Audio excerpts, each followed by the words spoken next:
ಇಡೀ Chinnaiah gang, Mattannanavar gang ಅಥವಾ Timarodi gang ಏನಾದರೂ ಕರ್ಕೊಳ್ಳಿ ಒಂದು ವಿಚಾರಕ್ಕೆ ಸಂಬಂಧಪಟ್ಟಂತೆ ಇದೀಗ ಇವರು ಅರ್ಜಿ ಹಾಕ್ಕೊಂಡಿದ್ದಾರೆ. ರಿಟ್ ಅರ್ಜಿ ವಿಚಾರಕ್ಕೆ ಸಂಬಂಧಪಟ್ಟಂತೆ ಇದೇನಪ್ಪ ಇವರು ಇವತ್ತಿಗೆ ರಿಟ್ ಅರ್ಜಿಯನ್ನು ಹಾಕ್ಕೊಳ್ತಾ ಇದ್ದಾರೆ. ನಮಗೆ 9 ಬಾರಿ ನೋಟಿಸ್ ಕೊಟ್ಬಿಟ್ಟು 100 ಗಂಟೆ ವಿಚಾರಣೆ ಮಾಡಿದ್ದಾರೆ ನಮ್ಮನ್ನು. ಆಗಲೂ ಈ SIT ಅವರಿಗೆ ಸಮಾಧಾನ ಆಗಲಿಲ್ವಾ? ಪ್ರಶ್ನೆ ಒಂದು. ನೋಟಿಸ್ಗಳನ್ನು ವಾಟ್ಸಪ್ಪಲ್ಲಿ ಕಳಿಸ್ತಾರೆ, ವಾಟ್ಸಪ್ಪಲ್ಲಿ ನೋಟಿಸ್ ಕೊಡ್ತಾರೆ, ನಮಗೆ ಕೈ ಹ್ಯಾಂಡ್ ಓವರ್ ಮಾಡಬೇಕಲ್ವಾ? ಇದೊಂದು ಕ್ವಶನ್. ವಿಷಯ ಹಳೆ ಕಾಲಕ್ಕೂ ಇವತ್ತಿಗೂ ಎಷ್ಟೋ ಜನ ವಾಟ್ಸಪ್ಪಲ್ಲೇ ಇನ್ವಿಟೇಷನ್ ಕಳಿಸ್ಬಿಡ್ತಾರೆ. ಇವತ್ತಿಗೆ ಗೃಹ ಪ್ರವೇಶ ಇದೆ, ಯಾವುದೋ ಫಂಕ್ಷನ್ ಇದೆ, ಬಂದುಬಿಡಿ ಅಂಥೇಳಿ. ಕಮ್ಯುನಿಕೇಷನ್ ಅಷ್ಟೇ ಪರ್ಪಸ್ ಇತ್ತು. BNS ಅಡಿಯಲ್ಲಿ ಇವತ್ತು ವಾಟ್ಸಪ್ ನೋಟಿಸ್ ಕೂಡ ವ್ಯಾಲಿಡೇ. ವಾಟ್ಸಪ್ ನೋಟಿಸ್ ಕೂಡ ವ್ಯಾಲಿಡೇ ಇದೆ ಇವತ್ತಿಗೆ. ಇದೊಂದು ಭಾಗ. ದಿನಕ್ಕೆ 15-16 ಗಂಟೆ ಆಫೀಸಲ್ಲಿ ನಮ್ಮನ್ನು ಕೂರಿಸ್ತಾರೆ. ಒಂದು ಚಿನ್ನಯ್ಯ ವಿಚಾರದಲ್ಲಿ ಇದೀಗ SIT ಅವರು ಚಿನ್ನಯ್ಯನ ಹಿಂದೆ ಇದ್ದವರೆಲ್ಲರನ್ನೂ ಕೂಡ ಇವರೇ ಏನೋ ಅಪರಾಧ ಮಾಡಿಬಿಟ್ಟಿದ್ದಾರೆ ಅನ್ನೋ ಆಯಾಮದಲ್ಲಿ ನೋಡ್ತಾ ಇದೆಯಾ, ಅಥವಾ ಚಿನ್ನಯ್ಯನನ್ನು ಮಾತ್ರ ಆರೋಪಿ ಅಂತ ನೋಡಿ ಈ ಮೂಲಕ ಉಳಿದವರಿಗೆ ಹಿಂಸೆ ಕೊಡ್ತಾ ಇದೆಯಾ SIT? ಹಾಗಾಗಿ ಈ ಒಂದು FIR ಇದೆಯಲ್ಲ, FIR 39/2025 ಇದನ್ನು ರದ್ದು ಮಾಡಿಬಿಡಿ ಅಂಥೇಳಿ ಒಂದು ಅರ್ಜಿ ಕೂಡ ಹೋಗ್ತಾ ಇದೆ.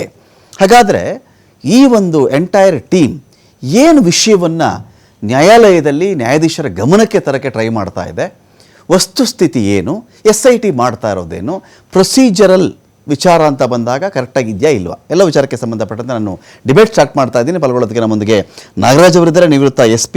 ಸ್ವಾಗತ ಸರ್ ನಿಮಗೆ ನಾಗರಾಜ್ ಸರ್ ಈ ಒಂದು ಡಿಬೇಟ್ಗೆ. ಇನ್ನು ಕೇಶವ್ ಇದ್ದಾರೆ, ಮಾಜಿ ಅಧ್ಯಕ್ಷರು ಧರ್ಮಸ್ಥಳ ಗ್ರಾಮ ಪಂಚಾಯಿತಿ. ಸ್ವಾಗತ ಕೇಶವ್ ಸರ್ ನಿಮಗೆ ಒಂದು ಡಿಬೇಟ್ಗೆ. ಇಷ್ಟೆಲ್ಲ ನಮ್ಮನ್ನು ಸಂಕೇತ್ ಏಣಿಗೆ ಅವರು ಕೂಡ ಜಾಯ್ನ್ ಆಗ್ತಾರೆ. ಇಷ್ಟೆಲ್ಲ ಸುಪ್ರೀಂ ಕೋರ್ಟ್ನ ವಕೀಲರು, ಅವರು ನಾನು ಮಾತಾಡ್ತೀನಿ. ಅದಕ್ಕಿಂತ ಮುಂಚಿತವಾಗಿ ನಾಗರಾಜ್ ಸರ್, ಇದೀಗ ನಮಗೆ ವಾಟ್ಸಪ್ಪಲ್ಲಿ ನೋಟಿಸ್ ಕಳಿಸ್ತಾ ಇದ್ದಾರೆ, ಸರಿನಾ? ಕೈಗೆ ನೋಟಿಸ್ ಕೊಡಬೇಕಾಗಿತ್ತು, ಇದು ಮೂಲಭೂತ ಹಕ್ಕಿನ ಉಲ್ಲಂಘನೆ, ಈ ನೋಟಿಸಿಂದ ನಮ್ಮನ್ನು ಅರೆಸ್ಟ್ ಮಾಡಿಬಿಡ್ತಾರೆ, ತಡೆ ಕೊಡಿ ಅಂತ ಎಂಟೈರ್ ಈ ಧರ್ಮಸ್ಥಳ ಕೇಸ್ ವಿಚಾರಕ್ಕೆ ಸಂಬಂಧಪಟ್ಟಂತೆ ಎಲ್ಲ ಒಂದು ಟೀಮ್ ಅಂತ ಮೇಲ್ನೋಟಕ್ಕೆ ಪರಿಗಣಿಸಲಾಗಿದೆಯೋ, ನಾನು ಕೋರ್ಟ್ ಹೇಳಿಬಿಟ್ಟಿದೆ, ಇನ್ನೊಬ್ರು ಹೇಳಿದರೆ ನಾನು ಹೇಳಲ್ಲ, ಮೇಲ್ನೋಟಕ್ಕೆ ಪರಿಗಣಿಸಲಾಗಿದೆಯೋ ಅವ್ರ ವಾದ ಇಲ್ಲಿ ಸರಿಯಾಗಿದೆಯಾ? ಒಂದು SIT ಇವ್ರು ಮಾಡ್ತಿರ್ತಕ್ಕಂಥ ವಾದವನ್ನು ಒಪ್ಪುತ್ತಾ ಅಂತ ನೋಡಿ. ಮೊದಲು ನೋಟಿಸನ್ನು ಫಿಸಿಕಲಾಗಿ ಕೊಡ್ತಾಯಿದ್ರು. ಆವಾಗ ಬೇರೆ ಇಷ್ಟೊಂದು ಟೆಕ್ನಾಲಜಿ ಅದೆಲ್ಲ ಡೆವಲಪ್ ಆಗಿದ್ದಿಲ್ಲ. ಆಗ ಕಾನೂನು ಕೂಡ ಹಂಗೆ ಇತ್ತು. ಅವರಿಗೆ ಜಾರಿ ಮಾಡಬೇಕು, ಇಲ್ಲ ಅಂದರೆ ಅವ್ರ ಮನೇಲಿ ಯಾರಾದರೂ ಏನು ಅಡಲ್ಟ್ಸ್ ಇದ್ದರೆ ಅವ್ರಿಗೆ ಜಾರಿ ಮಾಡ್ಬೋದು, ಇಲ್ಲ ಅಂದರೆ ಗೋಡೆ ಮೇಲೆ ಅಂಟಿಸ್ಬೋದು ಅಂತಿತ್ತು ನೋಟಿಸಸ್. ಈಗ ಅದೇ ಪ್ರಕಾರ ಬೈ ಎಲೆಕ್ಟ್ರಾನಿಕ್ ಮೋಡು ಅಥವಾ ಟೆಕ್ನಿಕಲ್ ಮೋಡು ಕಳಿಸ್ಬೋದು ಅಂತ ಕಾನೂನೇ ಮಾಡಿದ್ದಾರೆ. ಈಗ ರಿವೈಸ್ಡ್ ಏನು CRPC ಬದಲು ಕಾನೂನು ಮಾಡಿದಾರಲ್ಲ, ಅದು ಸಾಕ್ಷ್ಯ ಸಂಹಿತೆ ಅದರಲ್ಲಿ ಬಂದಿದೆ, ಅದು ಅಡ್ಮಿಸಿಬಲ್. ಅದು ಹೋಗಿದೆ ಅಂದರೆ ಅವರು ನಂಬರ್ ಕೊಟ್ಟಿರ್ತಾರೆ. ಇವರು ವಿಚಾರಣೆ ಟೈಮಲ್ಲಿ ಅವ್ರಿಗೆ ಅವ್ರ ಮೊಬೈಲ್ ನಂಬರ್ ಏನಪ್ಪ ಅಂತ ಕೊಟ್ಟಿರ್ತಾರೆ, ಅವರೇ ಕೊಟ್ಟಿರೋದು, ಅವ್ರ ನಂಬರಿಗೆ ಕಳಿಸಿರ್ತಾರೆ. ಅದು ವ್ಯಾಲಿಡ್ ಆಸ್ ಗುಡ್ ಆಸ್ 100 ಗಂಟೆ ವಿಚಾರಣೆ ಮಾಡಿದ್ದಾರೆ. ಇನ್ನೇನಿದೆ ನಮ್ಮನ್ನು ವಿಚಾರಣೆ ಮಾಡಕ್ಕೆ? ಇವರು 100 ಗಂಟೆ ವಿಚಾರಣೆ ಮಾಡ್ತಾರೆ, ನೋಟಿಸ್ ಕೊಡ್ತಾರೆ, 15-16 ಗಂಟೆ ಕೂರಿಸ್ಕೋತಾರೆ, ಒಂಥರ ಹಿಂಸೆ ಕೊಡ್ತಾ ಇದ್ದಾರೆ ಎನ್ನುವ ಅರ್ಥ ಇದು. ಟಾರ್ಚರ್ ಮಾಡ್ತಾ ಇದ್ದಾರೆ, ನಮ್ಮನ್ನ ಅರೆಸ್ಟ್ ಮಾಡೋಕ್ಕೂ ಹೇಸಲ್ಲ, ತಡೆ ಕೊಡಿ ಇದಕ್ಕೆ ಅಂತ ಯಾರು ಹೇಳ್ತಾ ಇರೋರು? ಅರ್ಜಿದಾರ ಕಡೆ ಅವರು. ಅರ್ಜಿದಾರರು ಯಾವ ತರ ದೂರು ಕೊಟ್ಟಿದ್ದಾರೆ ನಿಮ್ಗೆ ಗೊತ್ತಾ? ಇದೇ ದೂರು ಹೇಳ್ತಿರೋದು. ಅಲ್ಲ, ಸಾಮಾನ್ಯ ದೂರ ಕೇಳಿ 15-16 ಗಂಟೆ SIT ಆಫೀಸರ್ ಕೂರಿಸ್ತಾರೆ, ಆರೋಪ ಇಲ್ಲ, ದೂರವನ್ನು ಹೆಸರಿಲ್ಲ. ಇದು ಇವಾಗಿಂದ ಕತೆ ಇವ್ರು ಹೇಳ್ತಾ ಇರೋದು. ರಾಜಕೀಯ ಅವರು ಮೊದಲು ಕೊಟ್ಟ ದೂರ ಪ್ರಮಾಣ ಹೆಂಗಿತ್ತು? ಏನೋ ಆಗ್ಬಿಟ್ಟಿದೆ, ಸಾವಿರಾರು ಕೊಲೆ ಮಾಡಿ ಇಲ್ಲಿ ಹೆಣಗಳನ್ನ ಊತಿದ್ದಾರೆ. ನಾನೇ ಊತಿದ್ದೀನಿ ಅಂತ ಒಬ್ಬನ ಕೈಲಿ ಹೇಳಿಸಿದ್ರು, ಒಂದು ಬೋರ್ಡನ್ನು ತಂದ್ರು. ಇದನ್ನ ಬಹಳ ಗಂಭೀರವಾಗಿ ಸರ್ಕಾರನೂ ತಗೊಳ್ತು. ಸರ್ಕಾರ ಅದಕ್ಕೆ ಅಂತ ಪ್ರತ್ಯೇಕವಾಗಿ ಏನು ಡೆಡಿಕೇಟೆಡ್ ಆಫೀಸರ್ಸ್ನ ಪೋಸ್ಟ್ ಮಾಡ್ತು, ಒಂದು SIT ಫಾರ್ಮ್ ಮಾಡಿ. ಇದು ನ್ಯಾಯಾಲಯಕ್ಕೂ ಗೊತ್ತು, ನಮ್ಮ ಎಲ್ಲ ಸಾರ್ವಜನಿಕರಿಗೂ ಗೊತ್ತು. ಮತ್ತು ಆ SIT ಎಷ್ಟೊಂದು ಕಷ್ಟಪಟ್ಟು ಕೆಲಸ ಮಾಡಿದ್ದಾರೆ ಅಂತ ಎಲ್ಲರಿಗೂ ಅಪ್ರಿಷಿಯೇಟ್ ಮಾಡ್ತಿದ್ದಾರೆ. ಯಾಕೆ ಅಂತ ಹೇಳಿದ್ರೆ ಅವರೇ ದೂರು ಕೊಟ್ಟವರು, ಕರೆಕ್ಟ್, ಅವರೇ ವಿಷಯನ ದೊಡ್ಡದು ಮಾಡಿದವರು. ಇದು ಬರೀ ದೇಶದಲ್ಲಿ ಸುದ್ದಿ ಆಗಲಿಲ್ಲ, ಅಂತಾರಾಷ್ಟ್ರೀಯ ಎಲ್ಲಿ ಕನ್ನಡದವರಿದ್ದಾರೆ, ಎಲ್ಲಿ ಆ ಒಂದು ಕ್ಷೇತ್ರದ ಭಕ್ತರಿದ್ದಾರೆ, ಅವ್ರಿಗೆಲ್ಲಾನು ವಿಚಿತ್ರ ಅನಿಸ್ತು. ಏನಪ್ಪ ಎಂಥ ಜಾಗ ಇದು, ಈಗ ಹೌದಾ, ನಿಜವಾ? ಎಷ್ಟೋ ಜನ ನಿಜ ಅನ್ಕೊಂಡ್ಬಿಟ್ಟಿದ್ದಾರೆ. ಹಾಗಾದ್ರೆ ನಿಜಾನೋ ಸುಳ್ಳು ಎರಡನ್ನ ಪತ್ತೆ ಮಾಡಬೇಕು SIT ಕೆಲಸ. ಅದು ಸರ್ಕಾರದ ಗಂಭೀರ ಈಗ ರಾಜಕೀಯ ಪಿತೂರಿ ಇದೆ ಅಂತ ಅವ್ರು ಹೇಳ್ತಿರೋದು. ರಾಜಕೀಯ ಬಿಡಿ, ಟೀಮು ಈಗ ಅವರಿಗೆ ರಾಜಕೀಯ ಇರ್ಬೋದು, ಪೊಲೀಸ್ ಆಫೀಸರ್ಸ್ಗೆ ಏನು ರಾಜಕೀಯ ಇದೆ, ಓಕೆ SITಗೆ ಏನು ರಾಜಕೀಯ ಇದೆ? SIT ಯಾವ್ದಾದ್ರು ಪಾರ್ಟಿಯಿಂದ ಸೆಲೆಕ್ಟ್ ಮಾಡಿ ಹಾಕಿದಾರೇನ ಅಲ್ಲಿ?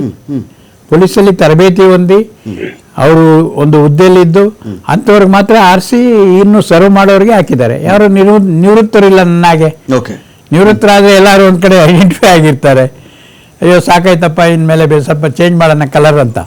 ಆದರೆ ಅಲ್ಲಿರೋರೆಲ್ಲ ಈ ಸರ್ವಿಂಗ್ ಪೊಲೀಸ್ ಆಫೀಸರ್ಸ್. ಅವರು ಪೊಲೀಸ್ ಆಫೀಸರ್ ಆಗ್ಬೇಕಾದ್ರೆ ಪ್ರತಿಜ್ಞೆ ತಗೊಳ್ತಾರೆ. ಏನಂತ ಅಂದರೆ, ನಾನು ಯಾವಾಗಲೂ ದೇಶದ ಸಂವಿಧಾನದ ಅಡಿಯಲ್ಲಿ ರಚಿಸತಕ್ಕಂಥ ಕಾನೂನಿನ ಅಡಿಯಲ್ಲಿ ಕೆಲಸ ಮಾಡ್ತೇನೆ. ಅವನು ಯಾರು ಕಾನೂನಿಗಿಂತ ಕೆಳಗಿಲ್ಲ, ಕಾನೂನಿಗಿಂತ ಮೇಲೆ ಇಲ್ಲ.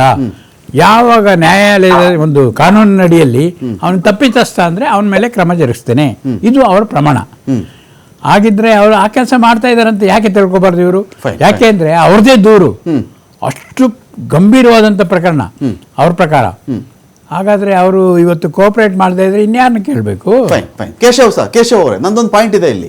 ಈಗ ಇದೇ SIT ವಿಚಾರಕ್ಕೆ ಬಂದಾಗ, ಈಗ SIT ಮೇಲೆ ಈ ಎಂಟೈರ್ ಟೀಮ್ ಮಾಡ್ತಿರೋ ಆರೋಪ ಏನು ಅಂತ ಹೇಳಿದ್ರೆ, 100 ಗಂಟೆ ನಮ್ಮನ್ನು ವಿಚಾರಣೆ ಮಾಡಿದ್ದಾರೆ. ಪರ್ ಡೇ 15-16 ಗಂಟೆಗಳ ಕಾಲ ನಮ್ಮನ್ನು ಕೂರಿಸ್ಕೊಂಡಿದ್ದಾರೆ. ಮತ್ತೆ ನೋಟಿಸ್ ಕೊಡ್ತಾ ಇದ್ದಾರೆ. ನಮಗೆ 9 ಬಾರಿ ನೋಟಿಸ್ ಕೊಟ್ಟಿದ್ದಾರೆ. 100 ಗಂಟೆ ವಿಚಾರಣೆ ಆಗಿದೆ. ಧರ್ಮಸ್ಥಳ ಗ್ರಾಮ ಪಂಚಾಯಿತಿಯನ್ನೇನು SIT ಬಿಟ್ಟುಬಿಟ್ಟಿರಲಿಲ್ಲ. ಧರ್ಮಸ್ಥಳ ಗ್ರಾಮ ಪಂಚಾಯಿತಿಯವ್ರನ್ನ, ಮಾಜಿ ಅಧ್ಯಕ್ಷರುಗಳನ್ನು, ಮಾಜಿ ಅಲ್ಲಿದ್ದ ಎಂಪ್ಲಾಯಿಗಳನ್ನು, ಯಾರೇ ಆಗಿರಲಿ, ಅಲ್ಲಿ ಯಾರಾದರೂ ಕೂಲಿಯವರನ್ನು, ಪೋಸ್ಟ್ ಮಾರ್ಟಮ್ ಮಾಡಿದವ್ರನ್ನ, ಆ ನಂತರದಲ್ಲಿ ಆ ಭಾಗದ ಡಾಕ್ಟ್ರುಗಳನ್ನು ಯಾರನ್ನೂ ಬಿಟ್ಟಿದ್ರು ಅಂತ ನನಗನ್ನಿಸ್ತಾ ಇಲ್ಲ. ನೀವು ಕೂಡ ಈ ನೋಟಿಸನ್ನು ಫೇಸ್ ಮಾಡಿರಬೇಕು. If I am not wrong, ನೀವು ನೋಟಿಸನ್ನು ಫೇಸ್ ಮಾಡಿರಬೇಕು. ಇಲ್ಲೇನೋ ರಾಜಕೀಯ ಕುಮ್ಮಕ್ ನಡೀತಾ ಇದೆ. ಆಸ್ ಇಫ್ ಇಷ್ಟು ಜನ ಮಾತ್ರ ಇವರು ಟಾರ್ಗೆಟ್ ಮಾಡ್ಕೊಂಡು ಮಾಡ್ತಿದ್ದಾರೆ ಅಂತ ಹೇಳ್ತಾ ಇದ್ದಾರಲ್ಲ, ನಿಮ್ಮ ಅನುಭವ ಏನು ಕೇಶವ್ ಅವರೇ? ನೋಡಿ, ಇಲ್ಲಿ ಟಾರ್ಗೆಟ್ ಮಾಡುವಂತ ಪ್ರಶ್ನೆ ಇಲ್ಲ.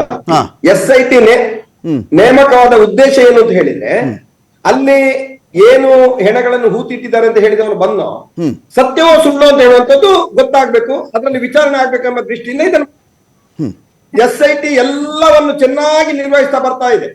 ಬಹುಶಃ ಎಲ್ಲರನ್ನು ನೀವು ಹೇಳಿದಾಗ ಎಲ್ಲರನ್ನು ಎನ್ಕ್ವೈರಿ ಮಾಡಿತು, ಯಾರನ್ನು ಬಿಡ್ಲಿಲ್ಲ, ಯಾವುದೇ ರೀತಿಯ ರಾಜಕೀಯ ಒತ್ತಡಕ್ಕೆ ಅದು ಮನಿಲಿಲ್ಲ ಅಂತ ಹೇಳುವಂತ ವೈಯಕ್ತಿಕ ಭಾವನೆ ನಂದು. ಹಾಗಿದ್ದಾಗ್ಲೂ ಇವರು ಇವತ್ತು ಅಲ್ಲಿ ಏನೋ ಪ್ರಥಮವಾಗಿ ಏನ್ ಮಾಡಿದ್ರು, ಇವರು SIT ಯನ್ನು ಸ್ವಾಗತ ಮಾಡಿದ್ರು, SIT ಸರಿಯಾದ ದಾರಿಯಲ್ಲಿ ಹೋಗ್ತಿದೆ ಅಂದ್ರು.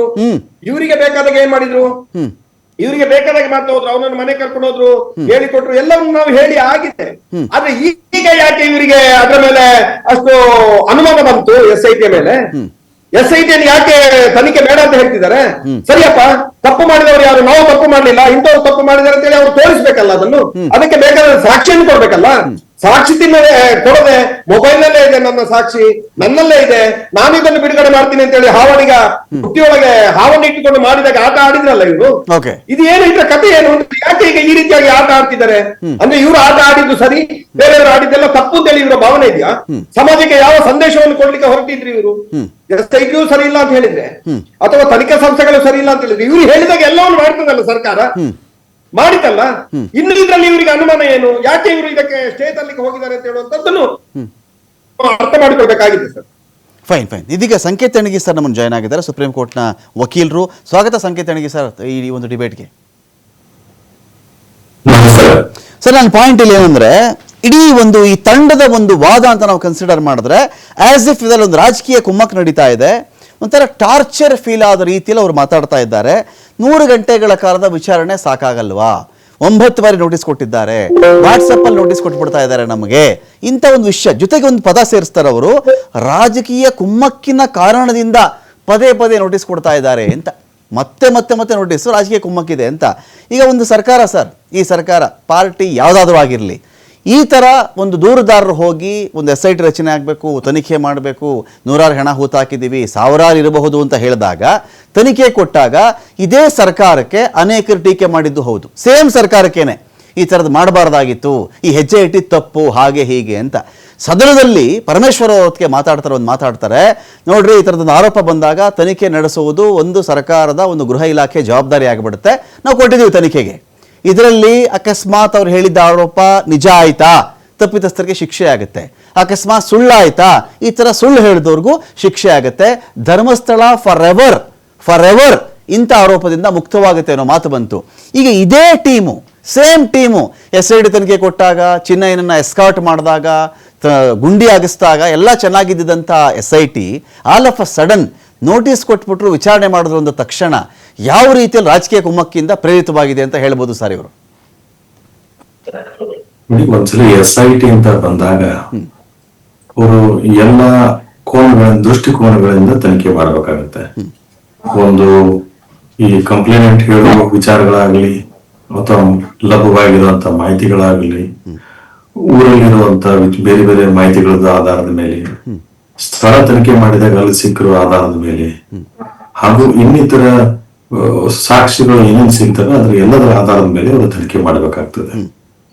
ಕೆಲವೊಂದು ಊಹಾಪೋಹಗಳಿಗೆ ಕೆಲವೊಂದು ಮಹತ್ವ ಕೊಡೋದಿಲ್ಲ ಅಂತಂದ್ರೂ ಕೂಡ ಅದು ಊಹಾಪೋಹಗಳು ಸ್ವಲ್ಪ ಏನಾದ್ರೂ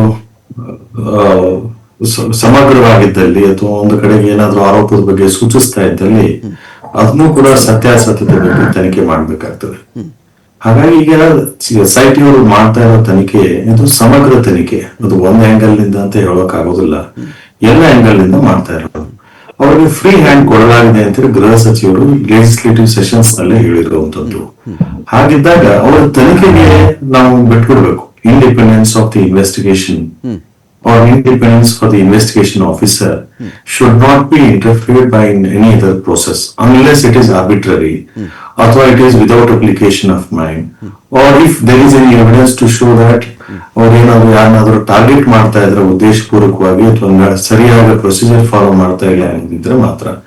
ಇಲ್ಲ ಅಂದ್ರೆ the authority of the investigation officer ಏನಿರುತ್ತೆ ಅದನ್ನ ಇಂಟರ್ಫಿಯರ್ ಯಾರು ಮಾಡಬಾರ್ದು, ಅದರ ಬಗ್ಗೆ ಸಮಗ್ರ ವರದಿ ಬರುವವರೆಗೆ ಅದರ ಬಗ್ಗೆ ಏನಾದ್ರು ತಪ್ಪು ಮಾಹಿತಿ ಕೊಡೋದಾಗ್ಲಿ ಅಥವಾ ಅದರ ಬಗ್ಗೆ ತಪ್ಪು ಆರೋಪಗಳನ್ನು ಹೊರಿಸೋದಾಗ್ಲಿ ತಪ್ಪಾಗ್ತದೆ. ಅದು ಇನ್ನೂ ತನಿಖಾ ಹಂತದಲ್ಲಿರೋದು, ಯಾರ ಮೇಲೆ ಇನ್ನೂ ಆರೋಪ ಸಾಬೀತಾಗಿಲ್ಲ.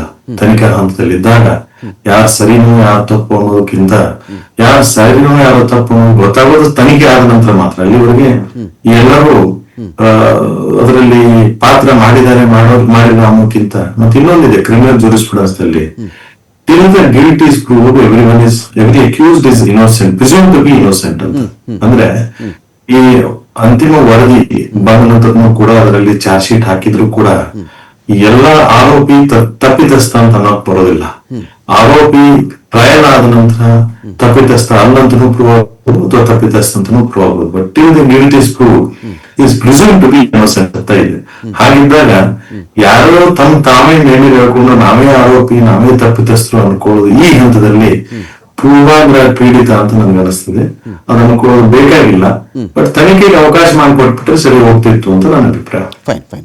ನಾಗರಾಜ್ ಸರ್, ಈಗ SIT ನಾನು ನಿಮ್ಮನ್ನು ಕೇಳ್ತೀನಿ, 9 ಬಾರಿ ನೋಟಿಸ್ ಕೊಟ್ಟು, ಸಪೋಸ್ ಇದರಲ್ಲಿ ಗಿರೀಶ್ ಮಟ್ಟಣ್ಣನೋ ಚಿನ್ನಯ್ಯನೋ ಈ ಒಂದು ಪ್ರಶ್ನೆಯನ್ನು ಕೋರ್ಟ್ ಮುಂದೆ ಇಟ್ಟಿದ್ದಾರೆ ಅಂತ ಅಂದ್ಕೊಳ್ಳೋಣ, ಅಥವಾ ಅವರ ಪರವಾಗಿ ಯಾರೊಬ್ರು ಇಟ್ಟಿದ್ದಾರೆ ಅಂದ್ಕೊಂಡ್ರೆ 100 ಗಂಟೆಗಳ ಕಾಲ ವಿಚಾರಣೆ ಮಾಡಿದ ಮೇಲೂ ಇನ್ನೂ ವಿಚಾರಣೆ ಬಾಕಿ ಇರುತ್ತಾ, ಅಥವಾ ಇಲ್ಲ ಇವ್ರಿಗೊಂದು ಟಾರ್ಚರ್ ಮಾಡಬೇಕು ಅನ್ನೋ ಆ್ಯಂಗಲ್ ಕೂಡ ಇರುತ್ತಾ SITಗೆ ಅಂತ? 100 ಗಂಟೆ ಇನ್ನೇನಿದೆ ಬಾಕಿ ಅಂತ ನೋಡಿ. ಹಾಗಾದರೆ 100 ಗಂಟೆ ಒಬ್ಬ ಕೂತ್ಕೊಂಡು ಹೋಗ್ಬಿಟ್ರೆ ಏನು ಬಾಯಿ ಬಿಡದೆ ಒಂದು. ಎರಡನೇದು ಅವರು ಫ್ಯಾಕ್ಟ್ಸ್ ಆ್ಯಂಡ್ ಸರ್ಕಮ್ಸ್ಟೆನ್ಸಸ್, ಇಲ್ಲಿ ನಾವು ನೋಡಬೇಕಾಗಿರೋದು ಯಾವ ವಿಷಯಕ್ಕೆ ಅವ್ರು ತನಿಖೆ ಮಾಡ್ತಿದ್ದಾರೆ, ಆ ವಿಷಯಕ್ಕೆ ಸಂಬಂಧಪಟ್ಟಾಗೆ ಅವ್ರ ಮೇಲೆ ಏನಾದರೂ ಗುರುತರವಾದಂಥ ಸಾಕ್ಷಿಗಳು ಬೇರೆ ಅವರ ಒಂದು ಮೂಲಗಳಿಂದ ಬಂದಿದ್ರೆ ಅದನ್ನು ತಕ್ಷಣ ವೆರಿಫೈ ಮಾಡಬೇಕಾಗತ್ತೆ. ಒಂದು ಸಾರಿ ಯಾವುದು ಬರದೇ ಇದ್ದರೆ ಅವರು ಬೇಗ ಕಳಿಸ್ತಾರೆ, ಬಂದರೆ ಅದನ್ನು ಸ್ವಲ್ಪ ಸುದೀರ್ಘವಾಗಿ ಏನು ಅವರಿಗೆ ಸಾಕ್ಷಿಗಳು ಬಂದಿದೆ ಅಥವಾ ಮಾಹಿತಿ ಬಂದಿದೆ ಅದರ ಮೇಲೆ ಪ್ರಶ್ನೆ ಮಾಡಬೇಕಾಗತ್ತೆ. ಅದು ಪ್ರಶ್ನೆ ಮಾಡುವಾಗ ಈ ಒಂದು ಸಂದರ್ಭದಲ್ಲಿ ಎಷ್ಟು ಅವರ ಪ್ರಕಾರನೇ ಹೆಣಗಳು 106, ಒಂದಲ್ಲ ಎರಡಲ್ಲ. ಸೊ ಇಲ್ಲಿ ಬೃಹತ್ ಆದಂಥ ಒಂದು ಸಬ್ಜೆಕ್ಟ್ ಅವ್ರ ಮುಂದೆ ಇದೆ. ನಾವು ಕಂಡಾಗೆ ಒಂದು ಸೀರಿಯಸ್ ಒಂದು hyper sensitive case of murder ಅಂದರೆ ನಮಗೆ ಎಷ್ಟೋ ತಲೆನೋವಾಗುತ್ತೆ. ಇದು ನೋಡಿ, ನಾನು ಹೇಳಿದಾಗೆ ನಿಮಗೆ ಆಗಲೇ, ಇದು ಬರೀ ದೇಶದಲ್ಲೆಲ್ಲ ಪ್ರಪಂಚದಲ್ಲಿ ಸುದ್ದಿ ಆಗಿದೆ. ಜಸ್ಟ್ ಒಂದು ನಿಮಿಷ ಯೋಚನೆ ಮಾಡಿ ಎಷ್ಟೊಂದು ಪ್ರೆಷರ್ ಅವ್ರ ಮೇಲೆ ಇರ್ಬೋದು. Okay. ಆದ್ರೆ ತನಿಖಾಧಿಕಾರಿಯಾದವರು ಪ್ರೆಷರ್ಗಾಗ್ಲಿ ಇನ್ಫ್ಲೂಯೆನ್ಸ್ಗಾಗ್ಲಿ ಯಾವುದಕ್ಕೂ ಕೂಡ ಬಲಿಯಾಗಬಾರ್ದು. ಅವರು ಒತ್ತಡ ಬರ್ತದೆ, ಅದನ್ನು ಫೇಸ್ ಮಾಡುವಂತ ತರಬೇತಿ ಅವ್ರಿಗೆ ಆಗಿರುತ್ತೆ. Okay. ಆದ್ರೆ ಸಬ್ಕೊಸನೋ ಆಪ್ಸೆಕರೋ ಎಲ್ಲದನ್ನು ತಗೊಳ್ಬೇಕು. ನಮ್ಮ ವಕೀಲರು ಹೇಳಿದಾಗೆ ಎಲ್ಲದನ್ನು ತಗೊಳ್ಬೇಕು. Even if it is a remote ಅಥವಾ ಏನು ರೂಮರ್ ಅಂತ ಹೇಳಿದ್ರು ಕೂಡ that has to be verified. ಯಾಕೆ ಹೇಳ್ತೀನಿ ಅಂದ್ರೆ ಅಲ್ಲಿ ಏನಾದರೂ ಒಂದು ಸುದ್ದಿ ಬರ್ಬೋದು, ಮಹತ್ವದ ಸುದ್ದಿ ಬರ್ಬೋದು. ಅದರಿಂದ ಈ ಮಾತು ಸದಾ ಅವರು ಒಂದು ಬ್ಯಾಕ್ ಆಫ್ ದೇರ್ ಮೈಂಡ್ ಇಟ್ಕೊಳ್ಬೇಕು, ಕೆಲಸ ಮಾಡಬೇಕು. ಆಗ ಮಾಡಿದಾಗ ಮಾತ್ರ you should not open up his mind, but you should play the cards by keeping them close to the chest. ಇದು ನಮಗೆ ಬೇಸಿಕ್ಸ್ ಹೇಳ್ಕೊಟ್ಟಿರ್ತಕ್ಕಂಥದ್ದು. ನಾವು ಮಾಡಿದ್ದು 37 ವರ್ಷ ಪೊಲೀಸಲ್ಲಿ, ಆದ್ರಿಂದ ಹೇಳ್ತಾ ಇದ್ದೀನಿ. ಬಟ್ ಹಾಗೆ ಮಾಡುವಾಗ ಈ ತರ ಒಂದು ಮಹತ್ವವಾದಂಥ ಕೇಸು. ಯಾಕೆಂದ್ರೆ ಇದು ಬರೀ ಇಂಡಿಯಾದಲ್ಲ, ನಮ್ಮ ಜನ ಎಲ್ಲಿದ್ದಾರೆ ಇಂಡಿಯನ್ಸು ಅಲ್ಲೆಲ್ಲರೂ ಕೂಡ ಕುತೂಹಲದಿಂದ ನೋಡ್ತಾ ಇದ್ದಾರೆ. ಈ ಕುತೂಹಲಕ್ಕೆ ಸಮರ್ಪಕವಾದಂತ ಉತ್ತರ ಕೊಡದೇ ಇದ್ರೆ SIT ಫೇಲ್ ಆಗುತ್ತೆ. SIT ಫೇಲ್ ಆಗಬಾರ್ದು ಅಂತ ನನ್ನ ಇಚ್ಛೆ. ಯಾಕೆಂದ್ರೆ SIT ಮಾಡೋ ಉದ್ದೇಶನೇ ಫೇಲ್ ಆಗಬಾರ್ದು ಅಂದ್ರೆ ಅಲ್ಲಿಂದ ಹಣ ತೆಗಿಬೇಕು, ಕೊಲೆಗಾರನ ಪತ್ತೆ ಹಚ್ಚಬೇಕು ಆಗತ್ತಲ್ಲ. See that is the point. ಅದು ಸರಿನಾ ಮಾಹಿತಿ ಬಂದಿದ್ದು ತಪ್ಪ ಮಾಹಿತಿ ಕೊಟ್ಟವ್ರು ಯಾರು? ಇವತ್ತು ಯಾರು ದೂರ ಹೇಳ್ತಾರೆ? ಚಿನ್ನಯ್ಯನೂ ಸೇರಿ ಇವತ್ತು ಯಾರು ದೂರ ಹೇಳ್ತಾರೆ ಅವರು. ಈಗ ನೀವು ಹೇಳೋದಾದ್ರೆ ಅವ್ನು ಕೊಟ್ಟಿದ್ದು 164 ಸ್ಟೇಟ್ಮೆಂಟ್ ಸುಳ್ಳು ಅಂತ ಹೇಳಿದ್ರೆ ಏನಾಯ್ತು ಅಲ್ಲಿಗೆ? ಅಕ್ಯೂಸ್ಡ್ ಕೊಟ್ಟಂತ 164 ಸ್ಟೇಟ್ಮೆಂಟ್ ಸುಳ್ಳು ಅಂತ ಭಾವಿಸಲ್ಲ ನ್ಯಾಯಾಲಯ. ವಿಟ್ನೆಸ್ ಕೊಟ್ಟಿದ್ದನ್ನ ಬೇರೆ ವೀಕ್ ಅಂತ ತಿಳ್ಕೋಬಹುದು. ಅಕ್ಯೂಸ್ ಸ್ಟೇಟ್ಮೆಂಟ್ ನ ಅದರ್ವೈಸ್ ಪ್ರೂವ್ಡ್ ಇಟ್ ಟಿಲ್ ಏನೋ ಕೇಸ್ ಮುಗಿಯೋವರೆಗೂ ಕೂಡ ಕರಾಬರೇಷನ್ಸ್ ಮತ್ತೆ ಇನ್ನೊಂದೇನೋ ಕಾಂಟ್ರಡಿಕ್ಷನ್ಸ್ ಇದ್ರೆ ಅದನ್ನ ನೋಡಿ ನ್ಯಾಯಾಲಯ ತೀರ್ಮಾನ ಮಾಡುತ್ತೆ. ಆದ್ರಿಂದ ಅವ್ರು ಹೇಳಿದಾಗೆ ಅವರು ಪಾಠ ಹೇಳಿ ಕೋರ್ಟ್ ಮುಂದೆ ತಗೊಂಡೋಗಿ ರಿಬಟ್ ಮಾಡಕ್ ಆಗಲ್ಲ ಸುಲಭದಲ್ಲಿ. ಏನೇ ಇದ್ರು ಕೂಡ ನಾವು it is A serious matter and they should be given A free hand ಅಂತ ಹೇಳಿದ್ರೆ ಫ್ರೀ ಹ್ಯಾಂಡ್ ಹೇಳೋದಲ್ಲ, ಕೊಡಬೇಕು. Because they are the best judges in the given point of time and with the person dealing with them. ಚರ್ಚೆ ಮತ್ತೆ ಮುಂದುವರಿಸ್ತೀನಿ ಒಂದು break ಆದ್ಮೇಲೆ. ಅಖಾಡ big fight ವಿಶೇಷನ ಮತ್ತೆ ಮುಂದುವರಿಸ್ತಾ ಇದ್ದೀನಿ. ಇದೀಗ ನಾನು ಕೇಶವ್ ಅವ್ರನ್ನ ಕೇಳಲಿಕ್ಕೆ ಇಷ್ಟಪಡ್ತೀನಿ. ಕೇಶವ್ ಅವರೇ, ಇವರೊಂದು ಶಬ್ದ ಬಳಸ್ತಾರೆ ಇಲ್ಲಿ, ರಾಜಕೀಯ ಕುಮ್ಮಕ್ಕಿನ ಕಾರಣದಿಂದಾಗಿ ನಮಗೆ ಪದೇ ಪದೇ ನೋಟಿಸ್ ಕೊಡ್ತಾ ಇದ್ದಾರೆ ಅಂತ. ರಾಜಕೀಯ ಕುಮ್ಮಕ್ಕು ಅಂದರೆ ಯಾರಿರಬಹುದು ಅಂತ ಒಂದು ಸಣ್ಣ ಕುತೂಹಲ ನನಗೆ. ಅದು BJP ಅವರ ಅಥವಾ JDS ಅವ್ರ ಕುಮ್ಮಕ್ಕಿಂದ ಇವರಿಗೆ ಮತ್ತೆ ಮತ್ತೆ ನೋಟಿಸ್ ಹೋಗ್ತಾ ಇದೆಯಾ, ಅಥವಾ ಕಾಂಗ್ರೆಸ್ ಅವರಿಂದ ನೋಟಿಸ್ ಹೋಗ್ತಾ ಇದೆಯಾ, ಅಥವಾ JDU ಇಂದ ಏನಾದರೂ ಹೋಗ್ತಾ ಇದೆಯಾ, LJPನ? ಇದು ನನಗಿದು ಅರ್ಥ ಆಗಲಿಲ್ಲ. ಯಾಕೆ ಅಂತ ಹೇಳಿದ್ರೆ, ಯಾವ ದೂರುದಾರರು SIT ತನಿಖೆಗೆ ಒಪ್ಪಿಸಿದಾಗ ಬಹಳ ಖುಷಿ ಪಟ್ಟಿದ್ರು, ಈಗ ನಾವು ಸಹಕರಿಸ್ತಾ ಇದ್ದೀವಿ ಅಂತ ದೂರುದಾರರು ಹೇಳಿದ್ರು, SIT ಅದ್ಭುತವಾಗಿ ಕೆಲಸ ಮಾಡ್ತಿದೆ, ನಮ್ಗೆ ಇದ್ರ ಬಗ್ಗೆ ಅನುಮಾನಗಳಿಲ್ಲ, ಸರಿಯಾದ ದಿಕ್ಕಿನಲ್ಲಿ SIT ತನಿಖೆ ಸಾಕ್ತಿದೆ ಅಂತ ಎಲ್ಲಿವರೆಗೆ ಅವ್ರು ಹೇಳ್ಕೊಂಡು ಬರ್ತಾ ಇದ್ರು ಅಂತ ಹೇಳಿದ್ರೆ, ಎಷ್ಟು ದಿನಗಳ ಕಾಲ JCB ಓಡಾಡ್ತಾ ಇತ್ತು, ಇಟಾಚಿ ಓಡಾಡ್ತಾ ಇತ್ತು, ಎಷ್ಟು ದಿನ ಗುಂಡಿ ಅಗಿತಾ ಇದ್ರು, ಎಷ್ಟು ದಿನ ಚಿನ್ನಯ್ಯ ಎಸ್ಕಾಟಲ್ಲಿ ಬರ್ತಾ ಇದ್ರು, ಅಷ್ಟು ದಿನ ಅವ್ರಿಗೆ ಓಕೆ ಇತ್ತು. ಇವರು ವಿಚಾರಣೆ ಮಾಡಿದಾಗ ಇಲ್ಲಿ ರಾಜಕೀಯ ಕುಮ್ಮಕ್ಕು ಅಂತ ಹೇಳಿದಾಗ ಸಮಾಜಕ್ಕೆ ಆಗಲಿ ಜನಗಳಿಗೆ ಆಗಲಿ ತಪ್ಪು ಅಂತ ಅನ್ಸಲ್ವಾ ಅದು ರಾಜಕೀಯ ಕುಮ್ಮಕ್ಕು ಅಂತ ಹೇಳಿದ್ರೆ? ತಮಗೆ ನೆನಪಿಗೆ ಗೊತ್ತಿಲ್ಲ, ನಾನು ಪ್ರಥಮವಾಗಿ ಒಂದು ಡಿಬೇಟ್ ಅಲ್ಲಿ ಹೇಳಿದೆ, ಈಗ SIT ಅನ್ನು ಅವರು ಹೊಗಳ್ತಾರೆ, SIT ಅನ್ನು ಬೇಕಾದಷ್ಟು ಅವರಿಗೆ ಬೇಕು, ಎಷ್ಟೋ ತನಕ ಅವರು ಅವರಿಗೆ ಸರಿಯಾದಂತಹ ರಿಸಲ್ಟ್ ಬರ್ತದೆ ಅಷ್ಟೋ ತನಕ ಅವರು ಹೊಗಳ್ತಾರೆ. ನಾಳೆ ಏನಾದ್ರೂ ತಿರುಗಿ ಬಿದ್ದಾಗ ಅವರು ಅವರಿಗೆ ಅಮೆರಿಕದಿಂದ ಯಾವುದೋ ಒಂದು ಸಂಸ್ಥೆಗೊಂದು ತನಿಖೆ ಮಾಡಿದ್ರು ಕೂಡ ಅದರ ವಿರುದ್ಧ ತಿರುಗಿ ಬೀಳುವಂತ ಗ್ಯಾಂಗ್ ಇದೆ. ಅವರಿಗೆ ಯಾವತ್ತೂ ಸಮಾಧಾನವೇ ಇಲ್ಲ. ಅವರಿಗೆ ಏನು ಹೇಳಿದ್ರೆ ಅವ್ರು ಹೇಳಿದ್ದೇ ಸತ್ಯ, ಅವರದ್ದೇ ಸಂವಿಧಾನ, ಅವರದ್ದೇ ಜಡ್ಜ್ಮೆಂಟ್, ಅವರದ್ದೇ ನ್ಯಾಯಾಲಯ, ಅವರದ್ದೇ ಪೊಲೀಸ್ ಡಿಪಾರ್ಟ್ಮೆಂಟ್, ಅವರ ಒಂದು ತನಿಖೆ ಸಂಸ್ಥೆಯಾಗಿ ಮಾಡಿದ ಅಂತ ಒಂದು ಟೀಮ್ ಆಗ್ಬೇಕು ಅಂತ ಹೇಳುವಂತ ಒಂದು ಬಯಕೆ ಅವ್ರಿಗಿತ್ತು. ಬಹುಶಃ ನಾವು ಇಲ್ಲಿ ಗ್ರಾಮಸ್ಥರಾಗಿದ್ದುಕೊಂಡು ಅಥವಾ ಊರಿನವರು ಲೋಕಲ್ ಪೀಪಲ್ ಆಗಿದ್ದುಕೊಂಡು ನಾವು ಬಹಳಷ್ಟು ಕಷ್ಟಗಳನ್ನು ಇಲ್ಲಿ ಅನುಭವಿಸಿದ್ದೇವೆ. ಅಂದ್ರೆ ತಾವೀಗ ಹೇಳಿದಾಗೆ ಏನು ಇದರಲ್ಲಿ ಬರ್ತಿದ್ರು, ಎಸ್ಕಾಟ್ ಅಲ್ಲಿ ಬರ್ತಿದ್ರು, ಒಂದು ಬರುವಂತದ್ದು, ಅಲ್ಲಿ ಬಂದು ಅಷ್ಟು ಜನ ನೋಡುವಂತದ್ದು, ಆಮೇಲೆ ಇಲ್ಲಿ ಕ್ಷೇತ್ರವನ್ನು ದೂಷಣೆ ಮಾಡುವಂತ ವರ್ಗಗಳು, ಇಲ್ಲಿ ಬಂದು ಜನರು ಒಂದು ತರ ಕ್ಷೇತ್ರವನ್ನು ಅವಮಾನ ಮಾಡಿ ಹೇಳುವಂತದ್ದು ಅಥವಾ ಅನುಮಾನದಿಂದ ನೋಡುವಂತದ್ದು, ಇಂಥದ್ದೆಲ್ಲ ಇಲ್ಲಿ ಸೃಷ್ಟಿಯಾಗಿತ್ತು. ಸುಮಾರು ಜುಲೈಯಿಂದ ಮೊನ್ನೆ ತನಕ ಕೂಡ ಈ ಕೇಸ್ ಸೃಷ್ಟಿ. ಯಾವಾಗ ಇದು ಅವರಿಗೆ ಉಲ್ಟಾ ಹೊಡಿತು, ಇದರಲ್ಲಿ ತಿರುಳಿಲ್ಲ ಅಂತ ಕಂಡಿತು. ಇದು ಹೇಳ್ತಿರೋದೆಲ್ಲ ಬುರುಡೆ ಗ್ಯಾಂಗ್ ಏನು ಹೇಳ್ತಿದ್ದೆಲ್ಲ ಸುಳ್ಳು ಅಂತ SIT ಕಂಡು ಅವರಿಗೆ ತಿರುಗಿ ಬಿದ್ದಾಗ SIT ಸರಿ ಇಲ್ಲ, SIT ಅವರು ಸರಿ ಇಲ್ಲ, ಸರ್ಕಾರ ಸರಿ ಇಲ್ಲ, ರಾಜ್ಯಕ್ಕೆ ಒತ್ತಡ ಬೀಳ್ತಾ ಇದೆ. ಯಾರ್ದು ರಾಜ್ಯಕ್ಕೆ ಒತ್ತಡ ಇವರಿಗೆ ಬೀಳ್ತಾ ಇದೆ? ಇಲ್ಲಿ SIT ಮಾಡಿದ ಸರ್ಕಾರ ಮಾಡಿದ್ದು, ಯಾರ ಒತ್ತಡ ಇವರಿಗೆ ಬೀಳ್ಬೇಕು ಹಾಗಾದ್ರೆ? ಅಂದ್ರೆ ಇವ್ರು ಏನು ಬಹಳ ಹೊಗಳ್ತಾ ಇದ್ರು, ಇದು ಸರಿ ಇದೆ. ಅವ್ರು ಹೇಳಿದಂತ ಏನು ಚೀಫ್ ಇದೆಯಾ ಅವರನ್ನೇ ಮಾಡಿದ್ರು. SIT ನಿಮಗೆ ನೆನಪಿರ್ಬೋದು ಸರ್, ಓಜ್ವಲ್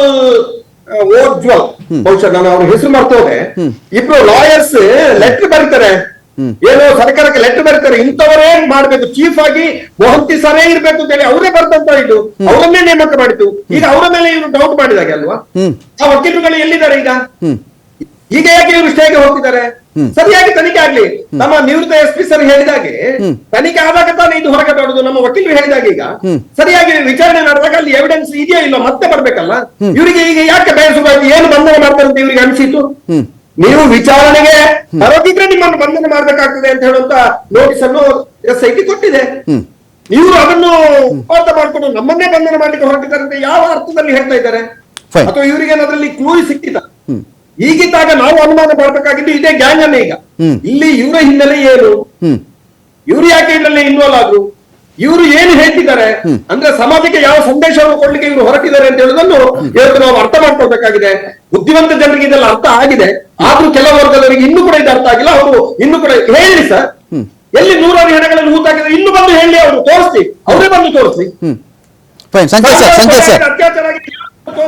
ಫೈನ್. ಸಂಕೇತ್ ಸರ್ ನಂದೊಂದು ಪ್ರಶ್ನೆ ಇದೆ ಸರ್. ಇಲ್ಲಿ ಈಗ ಯಾವುದೇ ಕೇಸಲ್ಲಿ ಸರ್, ಈಗ ನಿವೃತ್ತ SP ಕೂಡ ಇಲ್ಲಿದ್ದಾರೆ, ಒಂದು ಹೆಣ ಹೂತ್ಬಿಟ್ಟಿದ್ದೀನಿ ನಾನು, ಅದು 1 ವರ್ಷ ಹಿಂದೆ ಹೂತೆ ಅಂತ ಹೇಳಿದ್ರು, ಅದೇ 3 ದಿನದ ಹಿಂದೆ ಹೂತ್ಬಿಟ್ಟೆ, ಯಾರೋ ಫೋರ್ಸ್ ಮಾಡಿಬಿಟ್ರು, ಇಲ್ಲಿ ಹೂಳಲೇಬೇಕು ನೀನು ಅಂತ ಹೇಳಿದ್ರು, ನಾನು ಹೂತ್ಬಿಟ್ಟೆ ಅದನ್ನ ಅಂತ ಒಬ್ಬ ವ್ಯಕ್ತಿ ಬಂದು ಹೇಳಿದಾಗ, ನನ್ನ ನಾಲೆಡ್ಜ್ ಪ್ರಕಾರ ಅವನನ್ನೇ ಮೊದಲು ಆರೋಪಿಯನ್ನಾಗಿ ಮಾಡ್ಕೋತಾರೆ, ಸಾಕ್ಷ್ಯನಾಶದ ಆರೋಪಿಯನ್ನಾಗಿ ಪರಿಗಣಿಸ್ತಾರೆ ಅವರು. ನೀನು ಯಾಕಯ್ಯ ಹೂಳಕ್ಕೆ ಮುಂಚೆ ಬಂದು ನಮ್ಮ ಸ್ಟೇಷನ್ಗೆ ಹೇಳ್ಬಾರ್ದಾಗಿತ್ತು, ನೀನು ಹೋಗ್ಬಿಟ್ಟು ಹಾರೆ ಪಿಕಾಸಿ ತೊಗೊಂಡು ನೀನು ಹೂತ್ಬಿಟ್ಟು ಇವಾಗ ಬಂದಿದ್ಯಾ ಅಂತ ಫಸ್ಟ್ ಅಲ್ಲಿಂದ ಶುರುವಾಗೋದು. ಸೊ ಈ ಕೇಸಲ್ಲಿ ನಮ್ಗೆ ಇಲ್ಲಿವರೆಗೂ ಅಪಾರ್ಟ್ ಫ್ರಮ್ ಚಿನ್ನಯ್ಯ ಬೇರೆಯವರನ್ನು ಯಾರನ್ನೂ ಅರೆಸ್ಟ್ ಮಾಡಿದಾರೆ ಅಂತ ನಮಗೆ ಗೊತ್ತಿಲ್ಲ ಸರ್, ಅರೆಸ್ಟ್ ಮಾಡ್ದಂಗೆ ಇಲ್ಲ. ಸೊ ಇಲ್ಲಿ ಈ ಚಿನ್ನಯ್ಯ ಬಿಟ್ಟು ಉಳಿದವರು ನಮಗೆ ಬಂಧನ ಭೀತಿ ಇದೆ ಅಂತೇಳಿ ಇವತ್ತು ಕೋರ್ಟ್ ಮುಂದೆ ಹೇಳ್ಕೊಳ್ತಾ ಇದ್ದಾರೆ. ನವೆಂಬರ್ 12 ನಿಮ್ಮನ್ನು ಅರೆಸ್ಟ್ ಮಾಡುವಂತಿಲ್ಲ, ವಿಚಾರಣೆ ಮಾಡುವಂತಿಲ್ಲ, ವಿಚಾರಣೆಗೆ ನೋಟಿಸ್ ಕೂಡ ಕೊಡುವಂತಿಲ್ಲ ಅಂತೇಳಿ ಹೈಕೋರ್ಟ್ ಒಂದು ವಿಚಾರ ಇಲ್ಲಿ ಹೇಳಿದೆ. ಇವತ್ತು FIR ರದ್ದು ಮಾಡುವಂತೆ ಇಲ್ಲಿ ಅರ್ಜಿ ಸಲ್ಲಿಸಿದ್ದಾರಲ್ಲ, ಇಲ್ಲಿ FIR ಅಂದರೆ ಯಾವ ವಿಚಾರದ FIR ಇದು, ಅದು ಯಾಕೆ ರದ್ದಾಗಬೇಕು, ಏನು ಕಾರಣಕ್ಕೆ ರದ್ದಾಗಬೇಕು ಅಂತ ನನ್ನ ಪಾಯಿಂಟ್. ಇದರಲ್ಲಿ 2 FIR ಬರ್ತವೆ ನನಗನ್ಸಿದ ಮಟ್ಟಿಗೆ.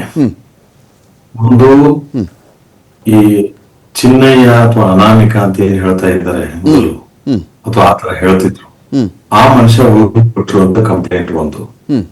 ಆ ಕಂಪ್ಲೇಂಟ್ಗೆ ಸಂಬಂಧಪಟ್ಟಂತೆ ಒಂದು ಹೇಳಿಕೆಯನ್ನು ಪಡೆಯಲಾಗಿರ್ತದೆ. ಆ ನಿಟ್ಟಿನಲ್ಲಿ ಎಕ್ಸಾಮಿನೇಷನ್ ಕೂಡ ಆಗಿರುತ್ತೆ.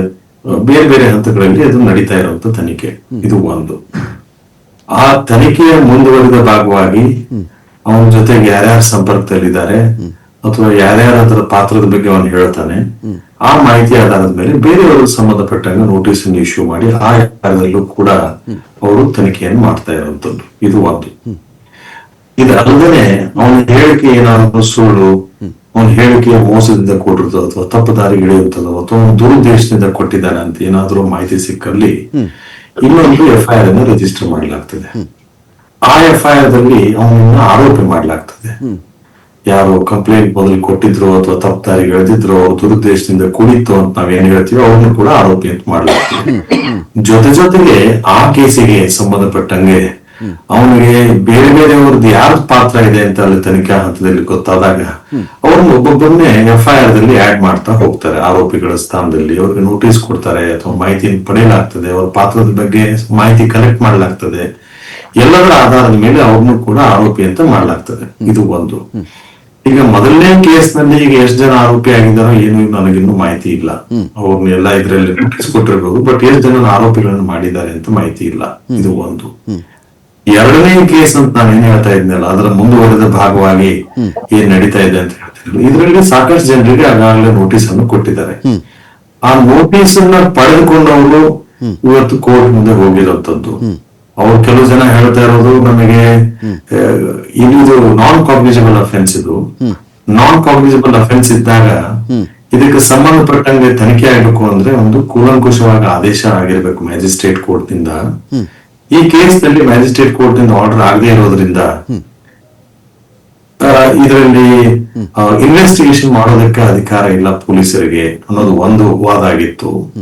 ಎರಡನೇದ್ದು, ಈ ಡಿಟೇಲ್ಡ್ ಸ್ಪೀಕಿಂಗ್ ಆರ್ಡರ್ ಇಲ್ಲದೆ ಇದ್ದಾಗ ಇನ್ವೆಸ್ಟಿಗೇಷನ್ ಆಗ್ಲಿ, ನೋಟಿಸ್ ಇಶ್ಯೂ ಮಾಡೋದಾಗ್ಲಿ, ಓಕೆ ಸಮನ್ಸ್ ಇಶ್ಯೂ ಮಾಡೋದಾಗ್ಲಿ, ಕರೆದು ಅರೆಸ್ಟ್ ಮಾಡೋದಾಗ್ಲಿ ಕಾನೂನಾತ್ಮಕವಾಗಿ ತಪ್ಪಾಗ್ತದೆ ಅನ್ನೋದ್ರ ಬಗ್ಗೆ ಎರಡನೇ ವಾದ ಆಗಿತ್ತು. ಓಕೆ ಹಾಗಾಗಿ ಈ ಡಿಟೇಲ್ಡ್ ಆರ್ಡರ್ ಇಲ್ಲದೆ ಇರೋ ಕಾರಣಕ್ಕಾಗಿ ಮ್ಯಾಜಿಸ್ಟ್ರೇಟ್ ಕೋರ್ಟ್ ನಿಂದ ಇವತ್ತಿನ ಹಂತದಲ್ಲಿ ಅಲ್ಲಿ ಸ್ಟೇ ಆಗಿರೋದು. ಓಕೆ ಅದ್ರ ಹೊರತಾಗಿ ಮತ್ತೊಂದು ಏನಿಲ್ಲ ಅಂತ ನನ್ನ ಅಭಿಪ್ರಾಯ. ಓಕೆ ಓಕೆ ನಾಗರಾಜ್ ಸರ್ ಇವತ್ತಿನ ಆರ್ಡ್ರ್ ಬಗ್ಗೆ ಮಾತ್ರ ನಾನು ಮಾತಾಡೋದಾದರೆ, ಇವತ್ತಿನ ಆರ್ಡ್ರು ನವಂಬರ್ 12ರವರೆಗೂ ಇವ್ರನ್ನ ವಿಚಾರಣೆ ಮಾಡಬೇಡಿ, ನೋಟಿಸ್ ಕೊಡಬೇಡಿ, ಇವರಿಗೆ ತನಿಖೆಗೆ ನೀವೇನು ಕರೆ ಕೊಡದವ್ರನ್ನ ಕಿರುಕುಳ ಕೊಡಬಾರ್ದು ನೀವು. ಆ ನಂತರದಲ್ಲಿ SIT ಅಧಿಕಾರಿಗಳು ಕೊಟ್ಟಿದ್ದಂಥ ನೋಟಿಸ್ಗೆ ತಡೆಕೋರಿ ಅರ್ಜಿ ಕೋರಿದ್ರಲ್ಲ, ಈ ಎಲ್ಲ ವಿಚಾರಗಳಿಗೆ ಸಂಬಂಧಪಟ್ಟಂತೆ ಇವತ್ತಿನ ಮಟ್ಟಿಗೆ ಈ ಅರ್ಜಿದಾರರಿಗೆ ಅಪ್ ಟು ನವೆಂಬರ್ 12th ಅಲ್ಲಿವರೆಗೊಂದು ರಿಲೀಫ್ ಸಿಕ್ಕಿದೆ ಅಂದಾಗ ಮೇಲ್ನೋಟಕ್ಕಾದರೂ ಅರ್ಜಿದಾರರು ಕೋರ್ಟನ್ನು ಕನ್ವಿನ್ಸ್ ಮಾಡುವಲ್ಲಿ ಯಶಸ್ವಿಯಾಗಿದ್ದಾರೆ ಅಂತ ಇದರ ಅರ್ಥನಾ? ಕಿರುಕುಳ ಕೊಡಬಾರ್ದು ಅವ್ರನ್ನ, 12 ನೀವು ತನಿಖೆ ಮಾಡಿಕೊಡೋದು, ಅವ್ರನ್ನ ಅರೆಸ್ಟ್ ಮಾಡುವಂತಿಲ್ಲ, ನೀವು ವಿಚಾರಣೆಗೂ ನೀವು ಕರೆಯುವಂತಿಲ್ಲ ಅಂತ ಹೇಳಬೇಕಾದಾಗ ನಮಗೇನೇನು ನೋವಾಗಿದೆ, ತೊಂದರೆ ಆಗಿದೆ, ನಾವಿಂಥ ಕಿರುಕುಳ ಅನುಭವಿಸ್ತಾ ಇದ್ದೀವಿ ಅನ್ನೋದನ್ನು ಕೋರ್ಟ್ಗೆ ಮನವರಿಕೆ ಮಾಡಿಕೊಡಲು ಇವ್ರು ಗೆದ್ರ. ನಾನು ಲೈಫ್ ಲಾಂಗ್ ಅಂತ ಹೇಳ್ತಾ ಇಲ್ಲ ಈ ವಿಚಾರದಲ್ಲಿ, ನವೆಂಬರ್ 12ರವರೆಗಾದ್ರೂ ಇವ್ರು ಗೆದ್ರ ಅಂತ. ನೋಡಿ, ಇಲ್ಲಿ ಕಾನೂನಾತ್ಮಕವಾಗಿ ನೋಡೋದಾದರೆ ಸಂವಿಧಾನಿಕವಾಗಿ ನೋಡ್ತಾರೆ. ಯಾಕೆಂದರೆ ಇದು ಸಂವಿಧಾನದ ಕೋರ್ಟ್, ಹೈಕೋರ್ಟ್ ಅಂದರೆ ಕಾನ್ಸ್ಟಿಟ್ಯೂಷನಲ್ ಕೋರ್ಟ್. ಅದು ಒಂದು ವೇಳೆ ಆ ಥರ ತಪ್ಪಾದರೆ ಅದನ್ನ ಕರೆಕ್ಷನ್ ಮಾಡೋದು ಕಷ್ಟ. ಆ ಒಂದು ಮುನ್ನೆಚ್ಚರಿಕೆಯಿಂದ ಕಾನ್ಸ್ಟಿಟ್ಯೂಷನಲ್ ಕೋರ್ಟ್ಸು, ಹೈಕೋರ್ಟ್ ಆಗಲಿ ಸುಪ್ರೀಂ ಕೋರ್ಟ್ ಆಗಲಿ ಏನು ಮಾಡ್ತಾರೆ, ಒಂದು ಟೆಂಪರರಿ ರಿಲೀಫ್ ಕೊಡ್ತಾರೆ. ಯಾಕೆ ಕೊಡ್ತಾರೆ ಅಂದರೆ ಮುಂದೆ ತಪ್ಪಾಗಬಾರ್ದು. ನ್ಯಾಯಾಲಯಕ್ಕೆ ಬಂದು ಹೇಳಿದ ಮೇಲೆ ಕೂಡ ತಪ್ಪಾದರೆ ನ್ಯಾಯಾಲಯ ಫೇಲ್ಯೂರ್ ಆಗುತ್ತೆ. ನ್ಯಾಯಾಲಯ ಇರೋದೇ ನ್ಯಾಯ ಕೊಡಲಿಕ್ಕೆ ಅಂತ. ಆದ್ದರಿಂದ ಇವರನ್ನು ಕೇಳ್ತಾರೆ, ನೀವು ಇದೆಲ್ಲ ಅಲಿಗೇಷನ್ಸ್ ಇದೆಯಲ್ಲ, ಏನು ನಿಮ್ಮ ಉತ್ತರ ಅಂತ. So argument and counter argument ತಗೊಂಡಾದ್ಮೇಲೆ if they could able to substantiate all these allegations are false ಅಂತ, then they revoke the orders. ಇಲ್ಲ ಅಂದರೆ ಕನ್ಫರ್ಮ್ ಮಾಡ್ತಾರೆ. ಕನ್ಫರ್ಮ್ ಮಾಡೋಕ್ಕೆ ಏನಿದೆ, ಅವರೇ ದೂರು ಕೊಟ್ಟಿದ್ದಾರೆ, ಯಾರು ಹೊಸಬರು ಕೊಟ್ಟಿರೋದಲ್ಲ. ಅದೇ ದೂರಿನ ಮೇಲೆ ತನಿಖೆ ಸಮಗ್ರವಾಗಿ ಆಗಿದೆ. ಸಮಗ್ರವಾಗಿ ಆಗಿದೆ ಯಾವ ರೀತಿ ಅಂದರೆ, ನೀವು ಬಳ್ಳಾರಿ ಆ ಕಡೆ ನೋಡಿದ್ರೆ ಮೈನ್ಸ್ ಅರ್ತ್ ಮೋರ್ಸ್ ಯೂಸ್ ಮಾಡ್ತಾರಲ್ಲ, ಆ ಮಾದರಿಯಲ್ಲಿ ಎಷ್ಟು ಜನ, what is the resources they put in, monetary ವಿಶ್ರಾಂತಿಗಾಗಿ ದಿನಕ್ಕೆ 10,000, ಗುಂಡಿಯಾಗಿ ಒಬ್ಬರಿಗೆ 2,000, 15 ಜನ ದಿನಕ್ಕೆ 30,000, ಪೊಲೀಸ್ ವೈದ್ಯರ ಓಡಾಟಕ್ಕೆ ವಾಹನಗಳ ವ್ಯವಸ್ಥೆ ದಿನಕ್ಕೆ 20,000, ಕಚೇರಿ ಕಂಪ್ಯೂಟರ್ ಪ್ರಿಂಟರ್ ಇತ್ಯಾದಿ ಒಟ್ಟು 40,000, ಫೊರೆನ್ಸಿಕ್ ಸಿಬ್ಬಂದಿ ಉಪಕರಣಗಳ ಬಳಕೆ ದಿನಕ್ಕೆ 4,000, SIT ತಂಡಕ್ಕೆ 3 ಹೊತ್ತು ಊಟ ತಿಂಡಿ ಇತರೆ ದಿನಕ್ಕೆ 10,000, ಗುಂಡಿ ಸಿಕ್ಕ ಕಡೆ ತಾತ್ಕಾಲಿಕ ಟೆಂಟ್ಗಳ ವೆಚ್ಚ ದಿನಕ್ಕೆ 4,000, SIT ಒಂದು ದಿನದ ಒಟ್ಟು ಖರ್ಚು 1,50,050 ರೂಪಾಯಿ. ಎಷ್ಟು ದಿವಸ ಆಯ್ತು ಈಗ? 20 ದಿನದವರೆಗೂ ಮಾಡಿದ್ದಾರೆ. ಇದು ಏನೋ ಒಂದು ರೀತಿ ಏನೋ ಡ್ರಾಫ್ಟ್ ಅಂತ ಹೇಳ್ಬೋದು. ಆದ್ರೆ ನೀವು ಡೀಪಾಗಿ ಹೋದ್ರೆ ವೆಹಿಕಲ್ ಕೊಡ್ತಾರಲ್ಲ, ವೆಹಿಕಲ್ಗೆ ಏನು ಬೇಕು, ಫ್ಯೂಯಲ್ ಬೇಕಲ್ಲ. ಅದೇ ರೀತಿ ಈಗ ಹೈರ್ ಮಾಡ್ತಾರೆ ಕೂಲಿ, ಅವನಿಗೆ ಊಟ ಕೊಡ್ಬೇಕಲ್ಲ, ಅದು ಎಲ್ಲಿ ಸೇರಿಸಿಲ್ಲ ಅಲ್ಲಿ. ಇದೆಲ್ಲ ಕೊಡದೆ ಇದ್ರೆ ಕೆಲಸನೇ ಮಾಡಲ್ಲ ಅದು. ಯಾಕಂದ್ರೆ ಬಹಳ ಕಷ್ಟದ ದಿನಗಳಲ್ಲಿ GPR ಅಂತಂದಿದ್ರು,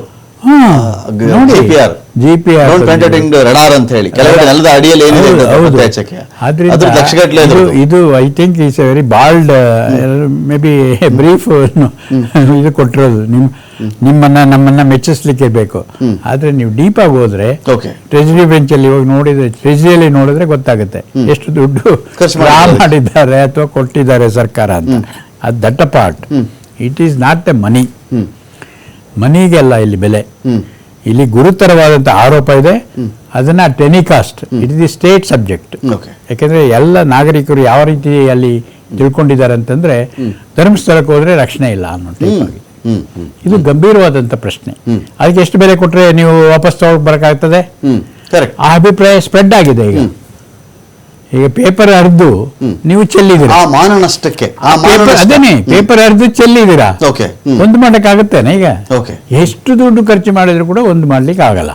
ಆದ್ರೂ ಕೂಡ ಇನ್ನೂ ಒಂದು ಐವಟ್ ಆಫ್ ಡೌಟ್. ಎಂತ ಸಾಮಾನ್ಯನಿಗೂ ಪ್ರುಡೆಂಟ್ ಮ್ಯಾನ್ ಅಂತೀವಿ ನಾವು, ಅವನು ಒಪ್ಪೋದಿಲ್ಲ. ಏನೋ ಇರಬೇಕು, ಇವರೆಲ್ಲ ದೊಡ್ಡವರು ಅಂತ ಕೈ ಬಿಟ್ಟಿದ್ದಾರೆ ಹಾಗೆ ನೋಡ್ತಾನೆ. ಇದು ಬಹಳ ಕಷ್ಟ ಅವನ್ನ ಕನ್ವಿನ್ಸ್ ಮಾಡೋದು. ಏನೋ ತಿಳಿದವನು ಕಾನೂನು ಓದ್ದವನು ಬೇಕಾದ್ರೆ ಹೇಳ್ಬೋದು, ಆದ್ರೆ ಇವನ್ಗೆ ಎಲ್ಲೋ ಒಂದ್ ಕಡೆ ಇನ್ನೂ ಒಂದು ರೀತಿ ಭಯ ಇರುತ್ತೆ. ಓಕೆ, ಇದನ್ನ ನಿವಾರಿಸಬೇಕಾದ್ರೆ ಕಡಾಖಂಡಿತವಾಗಿ ಸಾಕ್ಷ್ಯ ಹೇಳ್ಬೇಕು. ಯಾರು? SIT ಅವರು. ಓಕೆ, ದೂರುದಾರನ ಪ್ರಶ್ನೆ ಮಾಡೋದಷ್ಟೇ ಅಲ್ಲ, ಯಾರು ಇದು ದೂರುದಾರರಂತ ಈಗ ಆರೋಪಿಗಳಾಗಿದ್ದಾರೆ, ದೂರುದಾರರೇ ಆರೋಪಿಗಳಾಗಿದ್ದಾರೆ. ಕರೆಕ್ಟ್. ದೂರು ಕೊಟ್ಟವನೇ ಕಳ್ಳ ಅಂದಾಗೆ.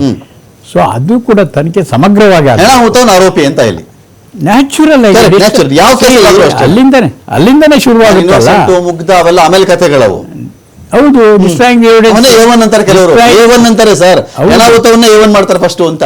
ಹೌದು ರೀ, ಈಗ ಅಷ್ಟು ಮಾಹಿತಿ ಕೊಟ್ಟವನು ಅವನೇ, ಇತ್ತು ಎವಿಡೆನ್ಸ್ ಮೆಟೀರಿಯಲ್ ತಮ್ಮನೆ ಅಂತ ತಲೆ ಬುರುಡೆನ. ಓಕೆ, ನಾನೇ ಓದ್ತಿದ್ದು ಅಂತ ತಲೆ ಬುರುಡೆ ಅಂತ ಹೇಳ್ತಾನೆ. ಒಂದು ಮನುಷ್ಯನ ತಲೆ ಬುರುಡೆ ತಂದು ಸ್ಟೇಷನ್ ಕೊಟ್ರೆ ಏನ್ ಹೇಳ್ಬೇಕು ನೀವು, ಅಥವಾ ಕೋರ್ಟ್ ಕೊಟ್ರೆ ಏನ್ ಹೇಳ್ಬೇಕು ನೀವು?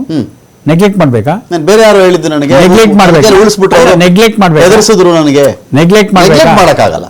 ಮಾಡಿದ್ದಾರೆ, ಕೆಲಸ ಮಾಡಿದ್ದಾರೆ ಅವರು. ಓಕೆ, ಅದನ್ನ ಯಾರು ಹೇಳ್ಕೊಟ್ರು? ಇವಾಗ ಅವನೇ ಹೇಳಿದ್ದಾನೆ 164 ಅಲ್ಲಿ ಇಂತಿಂತವ್ರು ಹೇಳ್ಕೊಟ್ಟಿದ್ರು, ಅದೆಲ್ಲ ಇದೆ. ಕರೆಕ್ಟ್. ಹಾಗಾದ್ರೆ ನನಗೆ ಅವನದೇ ಸ್ಟೇಟ್ಮೆಂಟ್ ಬಿಫೋರ್ ದಿ ಕೋರ್ಟ್, ಅದು ಜುಡಿಷಿಯಲ್ ಎಫ್ಐಆರ್ ರದ್ದು ಮಾಡಿಬಿಡಿ, ಜುಡಿಷಿಯಲ್ ಸ್ಟೇಟ್ಮೆಂಟ್. ಇವರೇ ಎಫ್ಐಆರ್ ರದ್ದು ಮಾಡಿ ಅಂದ್ರೆ ಈಗ ಏನಕ್ಕೆ ರದ್ದು ಮಾಡಬೇಕು? ಇಷ್ಟು ಎಕ್ಸರ್ಸೈಸ್ ಏನಕ್ಕೆ ಆಯ್ತು ಹಾಗಾದ್ರೆ? ಆದ್ರೆ ನೀವು ಬೇರೆಯವ್ರಿಗೆ ತೊಂದರೆ ಕೊಡಕ್ಕೆ ಪ್ಲಾನ್ ಇತ್ತು, ಅದು ಫೇಲ್ ಆಯ್ತು. ಸಿ, ಏನೋ ಇರಬೇಕು, that I am just predicting ಅಲ್ಲ.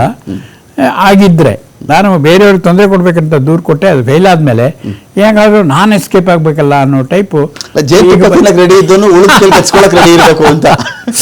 ಎಕ್ಸಾಕ್ಟ್ಲಿ, ಒಳ್ಳೆ ಮಾತು ಹೇಳಿದ್ರಿ ನೀವು. ಆ ರೀತಿ ಆಗಿದೆ. ಈಗ ಹುಳ ಬಂದು ಕಚ್ತಾ ಇದೆ, ಹೆಂಗಪ್ಪ ಹಾರಾಗೋದು ಅಂತ ಯೋಚನೆ ಮಾಡ್ತಿದ್ದಾರೆ. ಚರ್ಚೆ ನಾನು ಮತ್ತೆ ಮುಂದುವರಿಸ್ತೀನಿ, ಒಂದು ಬ್ರೇಕ್ ಆದ್ಮೇಲೆ. ಅಖಾಡ ಬಿಗ್ ಫೈಟ್ ವಿಶೇಷ ನಾನು ಮತ್ತೆ ಮುಂದುವರಿಸ್ತಾ ಇದ್ದೀನಿ. ಇದೀಗ ನಾನು ಕೇಶವ್ ಅವ್ರು ಕೇಳ್ಬಿಡ್ತೀನಿ. ಕೇಶವ್ ಅವರೇ, ಈಗ ಇಡೀ ವಿಚಾರದಲ್ಲಿ ನಿಮಗೆ ಯಾವತ್ತಾದ್ರೂ ಧರ್ಮಸ್ಥಳದ ಗ್ರಾಮ ಪಂಚಾಯಿತಿಯ ಮಾಜಿ ಅಧ್ಯಕ್ಷರಾಗಿ ನಿಮಗೆ ಇಲ್ಲೊಂದು ಪಿತೂರಿ ಇದೆ, ಒಂದು ರಾಜಕೀಯ ಕುಮ್ಮಕ್ಕಿದೆ? ಕಾರಣ ಇಡೀ ಆರೋಪ ಬಂದದ್ದೇ ಧರ್ಮಸ್ಥಳದ ಮೇಲೆ. ಅದರಲ್ಲಿ ಎಲ್ಲರೂ ತಲೆಗೊಂದೊಂದು ಮಾತುಗಳ ಹೊತ್ತಿಗೆ ಹೇಳುವಂಥ ಪರಿಸ್ಥಿತಿ ಬಂದಿತ್ತು. ದಾರಿಗೊಬ್ಬರು ನಿಂತಿದ್ದರು, ನಿಮ್ಗಳಿಗೆ ಒಂದು ರೀತಿಯಲ್ಲಿ ಹಿಂಜರಿಕೆ ಇತ್ತು. ನಾವು ಯಾವಾಗಲೂ ಒಂದು ಮಾತು ಹೇಳ್ತಾ ಇದ್ವಿ ಸರ್, ಬೇರೆ ಬೇರೆ ಒಂದಲ್ಲೊಂದು ಹುಡುಗಿ ಅತ್ಯಾಚಾರ ಕೊಲೆ ಪ್ರಕರಣಕ್ಕೆ ಸಂಬಂಧಪಟ್ಟಂತೆಯೂ ನಮ್ದು ಒಂದೇ ಒಂದು ಮಾತಿತ್ತು, ಇದು ನೀವು ಬೀದಿಗಳಲ್ಲಿ ನ್ಯಾಯ ಕೇಳಕ್ಕೆ ಹೋಗಬೇಡಿ, ಬೀದಿಲೆಲ್ಲ ನ್ಯಾಯ ಕೊಡೋದು ನಿಮಗೆ. ಏನೇ ನಿಮ್ಮ ಬಳಿ ಪ್ರೂಫ್ ಇದ್ದರೂ ಕೋರ್ಟ್ ಮುಂದೆ ಬನ್ನಿ, ಅಲ್ಲಿ ಹೋರಾಟ ಮಾಡಿ. ಕೋರ್ಟ್ ಏನು ಹೇಳುತ್ತೋ, ನಾವೆಲ್ಲ ಈ ನೆಲದ ಕಾನೂನನ್ನು ನಂಬುವವರು ಒಪ್ಪುವವರೆಲ್ಲರೂ ಕೂಡ ಕೋರ್ಟ್ನ ತೀರ್ಪಿಗೆ ನಾವು ಅಧೀನರಾಗಿರಬೇಕಾಗತ್ತೆ ಅಂತ. ಅವತ್ತು ಎಲ್ಲರ ಆಕ್ರೋಶ ಏನಿತ್ತು ಅಂತ ಹೇಳಿದ್ರೆ, ಇಲ್ಲಿ ಅನ್ಯಾಯ ಆಗಿದೆ, ನಾವೇ ತೀರ್ಪು ಕೊಡ್ತಾ ಇದ್ದೀವಿ, ಇವ್ರಿಗೆ ಶಿಕ್ಷೆ ಆಗಿಬಿಡ್ಬೇಕು ಅಂತ ಹೇಳಿ. ಇವತ್ತಿಗೆ ಕೋರ್ಟ್ಗೆ ಹೋದವರು ಇವರೇ, ಇದ್ರ ಬಗ್ಗೆ ಕನ್ವಿನ್ಸ್ ಮಾಡ್ತಿರೋರು ಇವರೇ, SIT ರಚನೆ ಕಾರಣಕರ್ತರು ಇವರೇ, ಎಲ್ಲ ಇವರೇ ಆಗಿ ತನಿಖೆ ವಿಚಾರದಲ್ಲಿ ನಮಗೆ ಹಿಂಸೆ ಆಗ್ತದೆ, ನಾವು ಹೇಳೋಷ್ಟೆಲ್ಲ ಹೇಳಿಬಿಟ್ಟಿದ್ದೀವಿ ಅಂತ. ಅದು ಯಾವ ಕಾಲಘಟ್ಟದಲ್ಲಿ SIT ನೇನ್ ರಿಪೋರ್ಟ್ ಬರೆಯಕ್ಕೆ ರೆಡಿ ಇದೆ ಈ ವಿಚಾರದಲ್ಲಿ ಎನ್ನುವ ಹಂತಲ್ಲಿ ಹೇಳ್ತಾ ಇದ್ದಾರಲ್ಲ, ನಿಮ್ಗೆ ಏನು ಅನ್ಸುತ್ತೆ ಕೇಶವ್ ಅವರ ಈ ವಿಚಾರದಲ್ಲಿ? ಏನ್ ಮಾಡಿದ್ರು ಅಂತ ಹೇಳಿದ್ರೆ, ಈ ಪ್ರಕರಣ ಇಷ್ಟೆಲ್ಲ ಟ್ವಿಸ್ಟ್ ತಗೊಳ್ತಾ ಅಂತ ಅವ್ರಿಗೆ ಗೊತ್ತಿರ್ಲಿಲ್ಲ. ಅವ್ರು ಏನ್ ಹೇಳ್ತಾ ಬಂದ್ರು, ಸುಮಾರು ಜುಲೈ 23ರಿಂದ 2023 ಇಸ್ವಿಯಿಂದ ಹೇಳ್ತಾ ಬಂದ್ರು, ನಮ್ಮಲ್ಲಿ ಸಾಕ್ಷಿ ಇದೆ, ಇದನ್ನ ಅವರು ಮಾಡಿ ತಿಂತವ್ರು ನೋಡಿ, ಮೊಬೈಲ್ ನಲ್ಲಿ ಇದೆ ನೋಡಿ, ಅವರನ್ನು ಜೀವಂತ ಸಾಕ್ಷಿಗಳನ್ನು ತರ್ತೇವೆ, ಅಲ್ಲಿ ಜೀವಂತ ಹೆಣಗಳೆದ್ದು ಮಾತಾಡ್ತವೆ. ಆಮೇಲೆ ನಾವು ಹೋದಾಗ ಅಲ್ಲಿ ಭಯದ ವಾತಾವರಣ ನಿರ್ಮಾಣ ಮಾಡುವಂತದ್ದು, ಯಾವ್ದ ಮೇಲೆ ಆರೋಪವನ್ನು ಹಾಕುವಂತದ್ದು, ಅದು ಕೂಡ ಒಂದು ಕ್ಷೇತ್ರದ ಬಗ್ಗೆ ಬೇಡವಾದ ಮಾತುಗಳನ್ನು ಆಡುವಂತದ್ದು, ಇಂಥದ್ದೆಲ್ಲ ಹೇಳ್ತಾ ಬಂದ್ರು. ಅದಕ್ಕೆ ಪೂರಕವಾಗಿ ಈ ಸಾಕ್ಷಿಯನ್ನು ತಂದ್ರು. ಮತ್ತೆ 2 ಸಾಕ್ಷಿಗಳು ಬಂದವು. ಅದೆಲ್ಲ ಏನಾಗಿದೆ ಅಂತ ಹೇಳುವಂಥದ್ದು ಇಲ್ಲಿ ಅಪ್ರಸ್ತುತ. ನಾನು ಮಾತಾಡುದು ಜನರಿಗೆ ಗೊತ್ತಿದೆ, ನಾವು ಅದನ್ನು ಮತ್ತೆ ಮಾತಾಡಿದ್ರೆ ಜನರಿಗೆ ಒಂದು ರೀತಿ ಬೋರ್ ಆಗ್ಬಹುದು. ಅದಕ್ಕೋಸ್ಕರ ಎಲ್ಲಾ ಸಾಕ್ಷಿಗಳನ್ನು ತಂದ್ರು. ಯಾವ ಸಾಕ್ಷಿ ಉಳಿದಿತ್ತು ಸರ್? ಏನೋ ಹುಡುಗನಿಗೆ ಅವನು ಪಾಪ ಏನೋ ಗನ್ ಪಾಯಿಂಟ್ ಅಲ್ಲಿ ಹುಟ್ಟಿದ್ದ, ಅವನು ಹೊರ ರಾಜ್ಯದಲ್ಲಿದ್ದಾನೆ, ಅವನನ್ನು ನಾವು ತಂದು ಕೊಡ್ತೀವಿ ಅಂತ ಹೇಳಿ ಬುರುಡೆ ಹಿಡ್ಕೊಂಡು ಡೆಲ್ಲಿಗೆ ಹೋಗಿದ್ದಾರೆ, ಹೈಕೋರ್ಟ್ಗೆ ಹೋಗಿದ್ದಾರೆ. ಡೆಲ್ಲಿಯಲ್ಲಿ ಏನು ಕೇಸ್ ಆಯ್ತು ಅದನ್ನು ಅಡಗಿಸಿಟ್ಟಿದ್ದಾರೆ, ಅಲ್ಲಿ ವಜಾ ಆಗಿದ್ದನ್ನು. ಆಯ್ತು ಬಿಡುವ, ಅವನನ್ನು ಇವರು ಅಂತ ಹೇಳುವುದು ಎಲ್ಲರಿಗೂ ಗೊತ್ತಾಯ್ತು ಸಾರ್ವಜನಿಕವಾಗಿ. ಆ ವ್ಯಕ್ತಿಯನ್ನು ಆರೋಪಿ ಮಾಡುವಾಗ ಇವ್ರು ಯಾಕೆ ರಿಟ್ ಪಿಟಿಷನ್ ಹಾಕ್ಲಿಲ್ಲ? ನೋಡಿ, ಅವನನ್ನು ಮಾಡಬಾರ್ದಿತ್ತು, ಅವನು ದೂರದಾರ, ಅವತ್ತು ಅನ್ಯಾಯ ಆಗ್ಲಿಲ್ಲ, ಅವನಿಗೆ ಅನ್ಯಾಯ ಆಗ್ತಿದೆ ಅಂತ ಹೇಳಿ ಇವ್ರು ಯಾಕೆ ರಿಟ್ ಪಿಟಿಷನ್ ಹಾಕ್ಲಿಲ್ಲ ಸರ್? ಇವರ ಬುಡಕ್ಕೆ ಈಗ ಬರುವಾಗ ನಮ್ಮನ್ನು ಬಂದವರು ಇರ್ತದೆ. ಅವನು ಒಬ್ಬ ಪಾಪದವನನ್ನು ಕರ್ಕೊಂಡು ಹೋಗಿ ಏನೋ ಒಬ್ಬ ಕೂಲಿ ನಾಲಿ ಮಾಡಿಕೊಂಡು ಕರ್ಕೊಂಡು ಹೋಗಿ ಇಡೀ ತಿರುಗಿಸಿ ಅವನಿಗೆ ತೊಂದರೆ ಆದಾಗ ಯಾವ ಹೋರಾಟಗಾರನು ಮುಂದೆ ಬರಲಿಲ್ಲ, ರಿಟ್ ಪಿಟಿಷನ್ ಹಾಕ್ಲಿಲ್ಲ. ಇವತ್ತು ಬಂದು ಬಿಟ್ಟು ಇವರ ಬುಡಕ್ಕೆ ಬರ್ತಂತ ಹೇಳುವಾಗ ಅಯ್ಯೋ ನಮ್ಮನ್ನು ಬಂಧಿಸ್ತಿದ್ದಾರೆ, ತಡೆ ಕೊಡಿ ಅಂತ ಕೇಳ್ತಿದ್ದಾರಲ್ಲ. ನಮ್ಮನ್ನು ಬಂಧಿಸುವ ಜೈಲುಗಳೇ ಇಲ್ಲ ಅಂತ ಹೇಳಿದ್ರಲ್ಲ. ನಮ್ಮನ್ನು ಯಾವ ನ್ಯಾಯಾಲಯ ಕೇಳ್ತಾರೆ ನೋಡ್ತೇನೆ ನಾನು. ಯಾರೊಂದು ಜಡ್ಜಿಗೆ ಬೈತಿದ್ರಲ್ಲ, ನ್ಯಾಯಾಲಯದ ಮೇಲೆ ನನಗೆ ವಿಶ್ವಾಸ ಇಲ್ಲ, ಸಂವಿಧಾನದ ಮೇಲೆ ವಿಶ್ವಾಸ ಇಲ್ಲ, ಪ್ರಧಾನಮಂತ್ರಿಯ ಮೇಲೆ ವಿಶ್ವಾಸ ಇಲ್ಲ, ಮುಖ್ಯಮಂತ್ರಿಯ ಮೇಲೆ ವಿಶ್ವಾಸ ಇಲ್ಲ, ಈ ಸರ್ಕಾರದ ಮೇಲೆ ವಿಶ್ವಾಸ ಇಲ್ಲ. ಏನು ನಾವು ಹೇಳ್ತಿದ್ದೇವೆ ಅದನ್ನು ಇವ್ರು ಮಾಡ್ತಿಲ್ಲ ಅಂತ ಹೇಳಿದ್ರೆ ಹೇಗೆ ಹೋಗಿ ನ್ಯಾಯ ಕೇಳಿದ್ರು ನ್ಯಾಯಾಲಯದಲ್ಲಿ? ಮೊದಲೇ ಮಾಡ್ಬೋದಿತ್ತಲ್ಲ ಇದನ್ನು. ಆ ವ್ಯಕ್ತಿಗೆ ತೊಂದರೆ ಆಯ್ತು ಅಂತ ಈಗ ಅವತ್ತು ಗೊತ್ತಾಗ್ತಿತ್ತಲ್ಲ. ಈಗ ಹೇಳ್ತಾರಲ್ಲ ದೂರುದಾರರನ್ನೇ ಇವರು ಆರೋಪಿಯನ್ನಾಗಿ ಮಾಡಿದ್ರು ಅಂತ ಹೇಳಿ. ಆ ಪ್ರಥಮವಾಗಿ ರೈಟ್ ಫ್ರಮ್ ದ ಬಿಗಿನಿಂಗ್ ಎಲ್ಲಿ ಹೋಗಿದ್ರು ಇವರು? ಯಾಕೆ ಇವರು ಅದನ್ನು ಅವರು ಆ ವ್ಯಕ್ತಿಯನ್ನು ಡಿಫೆಂಡ್ ಮಾಡಿ ಇವತ್ತು ಹೋಗಿ ನಾವು ನಮಗೆ ಅನ್ಯಾಯ ಆಗಿದೆ ನಮ್ಮನ್ನು ಬದುಕಿಸಿ, ಹಾಗೆ ಇವರ ಬಂದಿ ಮಾಡೋದ ನ್ಯಾಯಾಲಯ ಎಲ್ಲಿ ಹೋಯ್ತು? ಜೈಲು ಎಲ್ಲಿ ಹೋಯ್ತು? ನ್ಯಾಯಾಲಯ ಇಲ್ಲ ಅಂತ ಹೇಳಿದವರಿಗೆ ನ್ಯಾಯ ಎಲ್ಲಿ ಸಿಗ್ತಾ ಇದೆ? SIT ಒಳ್ಳೆ ತನಿಖೆ ಮಾಡ್ತಿದ್ದೆ, ಅವರ ಮೇಲೆ ಮತ್ತೆ ಹೋದ್ರಲ್ಲ, 100 ಗಂಟೆ ನಮ್ಮನ್ನು ಎನ್ಕ್ವೈರಿ ಮಾಡಿದ್ರೆ ಅಂತ ಹೇಳಿದ್ರಲ್ಲ, ಕೊಡ್ಬೋದಿಲ್ಲ ಇವರಿಗೆ ಸಾಕ್ಷಿಯನ್ನು? ಮೊಬೈಲ್ ನಲ್ಲಿ ಇದ್ದ ಸಾಕ್ಷಿಯನ್ನು ಕೊಟ್ರಾ? ಫೈನ್ ಸಂಕೇತ್ ಸರ್ ನನ್ನೊಂದು ಪಾಯಿಂಟ್ ಇದೆ, ನನ್ನೊಂದು ಪಾಯಿಂಟ್ ಇದೆ ಸಂಕೇತ್ ಸರ್. ಇಲ್ಲಿ ಏನಂದ್ರೆ ಈಗ ಈ ಇಡೀ ಟೀಮು ಕೋರ್ಟ್ಗೆ ಅರ್ಜಿ ಹಾಕಿರೋ ಪ್ರಕರಣ ಹೋದಾಗ ತನಿಖೆನೇ ಸ್ಟಾಪ್ ಮಾಡಿಬಿಡಿ, ಇನ್ನೇನು ಬೇಡ, ಏನು ಬೇಕಾದ್ರೂ ತೀರ್ಪು ಬರ್ಕೊಳ್ಳಿ, ನಾವಂತೂ ಇನ್ನು ವಿಚಾರಣೆ ಫೇಸ್ ಮಾಡೋಕ್ಕಾಗಲ್ಲ, ನಮ್ಮನ್ನಂತೂ ಅರೆಸ್ಟ್ ಮಾಡಬೇಡಿ. ಅಲ್ಲಿ ಕೇಶವ್ ಅವರೊಂದು ಪಾಯಿಂಟ್ ಕೇಳ್ತಾ ಇದ್ದಾರೆ, ಅವ್ನು ಯಾರೋ ಕೂಲಿನ ಅಲ್ಲಿ ಮಾಡ್ತಕ್ಕಂಥ ಒಬ್ಬ ಬಡಪಾಯಿ, ಅವನು ತಲೆ ಕೆಡಿಸಿದ್ರು, ನಿಜವಾಗ್ಲೂ ಅವನು ಹೂತಿದ್ನೋ ಬಿಟ್ಟಿದ್ನೋ ಬೇರೆ ವಿಚಾರ. ಅವನು ಅರೆಸ್ಟ್ ಆದಾಗ ಇರದೇ ಇದ್ದಂತಹ ಆತಂಕಗಳು, ಭಯ, ಹಿಂಸೆ, ನರಳಾಟ, ಕಷ್ಟ ಇವ್ಯಾವೂ ಇರಲಿಲ್ಲ ಅವತ್ತಿಗೆ. ಬರೀ ಚಿನ್ನಯ್ಯ ಅರೆಸ್ಟ್ ಆದಾಗ ಇವ್ರುಗಳು ವಿಷಯಕ್ಕೆ ಬರುತ್ತೆ ಅಂದ ತಕ್ಷಣ ಎಲ್ಲ ಅಲರ್ಟ್ ಆಗಿಬಿಟ್ಟು ಕೋರ್ಟ್ ಮುಂದೆ ಬಂದುಬಿಟ್ರ ಇವ್ರನ್ನ ವಿಚಾರಣೆ ಮಾಡೋದು ಬೇಡವಾ? ಇವ್ರನ್ನ ಎಷ್ಟು ವಿಚಾರಣೆ ಮಾಡಬೇಕು ಅಂತ ಈ ಅರ್ಜಿದಾರರೇ ಡಿಸೈಡ್ ಮಾಡ್ತಾರ? ಇಲ್ಲಿ SIT ಅವ್ರು ನನ್ನನ್ನು ಇಷ್ಟು ಗಂಟೆ 1 ಅವರ್ ವಿಚಾರಣೆ ಮಾಡ್ಬೇಕು ಅಷ್ಟೇ, ನನ್ನನ್ನು 30 ನಿಮಿಷ ಅಷ್ಟೇ ನಾನು ಟೈಮ್ ಕೊಡೋದು. ಇವ್ರು ನಿಗದಿ ಮಾಡೋಕ್ಕಾಗತ್ತೆ SIT-ಯನ್ನು? 1000 ಸಾಕ್ಷಿ ಇರ್ಬೋದು ಒಂದೇ ಕೊಲೆಗೆ ಸಂಬಂಧಪಟ್ಟಂತೆ. ಒಬ್ಬರು ನಡ್ಕೊಂಡು ಹೋಗ್ತಿದ್ರು ಅಂತಾರೆ, ಇಲ್ಲಿ ಚಪ್ಪಲಿ ಬಿದ್ದಿತ್ತು ಅಂತಾರೆ, ಐಡೆಂಟಿ ಕಾರ್ಡ್ ಬಿದ್ದಿತ್ತು ಅಂತಾರೆ, ಸ್ಕೂಲ್ ಯೂನಿಫಾರ್ಮ್ ಹೂತಿದ್ದು ನಾನು ನೋಡಿದ್ದೀನಿ ಅಂತಾರೆ, ಬಸ್ಸಲ್ಲಿ ಇಳಿದ್ರು ಅಂತಾರೆ, ಈ ಲೈಟ್ ಪೋಲ್ ಹತ್ರ ಇತ್ತು ಅಂತಾರೆ. ಸಾವಿರಾರು ವಿಚಾರಣೆಗೆ ಬಂದಾಗ ಪ್ರತಿಯೊಂದು ಸಾಕ್ಷಿ ಬಂದಾಗಲೂ ಅದಕ್ಕೆ ಕನೆಕ್ಟಿಂಗ್ ದ ಡಾಟ್ಸ್ ರೀತಿಯಲ್ಲಿ ತನಿಖೆ ಮಾಡ್ಕೊಂಡು ಹೋಗ್ತಾರಲ್ಲ, ಯಾಕೆ ಇಷ್ಟು ಹಿಂಸೆ ಆಗ್ಬೇಕು ಈ ಟೀಮ್ಗೆ ಈಗ ಅಂತ? ಈ ತನಿಖಾಧಿಕಾರಿಗಳು ತನಿಖೆ ಮಾಡ್ತಾ ಇದ್ದಾಗ ನಮ್ಮನ್ನ ಇಷ್ಟೇ ತನಿಖೆ ಮಾಡಬೇಕು, ಅಷ್ಟೇ ತನಿಖೆ ಮಾಡಬೇಕು, ಇದನ್ನೆಲ್ಲ ತನಿಖೆ ಮಾಡಬಾರ್ದು ಅಂತ ಕೇಳೋ ಆ ವಿಶೇಷ ಸೌಲಭ್ಯ ಯಾರಿಗೂ ಇರೋದಿಲ್ಲ. ತನಿಖಾಧಿಕಾರಿಗಳು ಏನಾದ್ರೂ ವೈಯಕ್ತಿಕ ವಿಚಾರಗಳಿಗೆ ಪ್ರೈವಸಿಗೆ ಸಂಬಂಧಪಟ್ಟಂತಕ್ಕೆ ಏನಾದ್ರೂ ಕೈ ಹಾಕಿದ್ರೆ, in so far as certain personal privacy is concern, ಅದಕ್ಕೆ ಒಂದು ಪ್ರೊವಿಷನ್ ಇದೆ. ಆರ್ಟಿಕಲ್ 20 ಸಬ್ ಆರ್ಟಿಕಲ್ 2 ದಲ್ಲಿ ಇದೆ.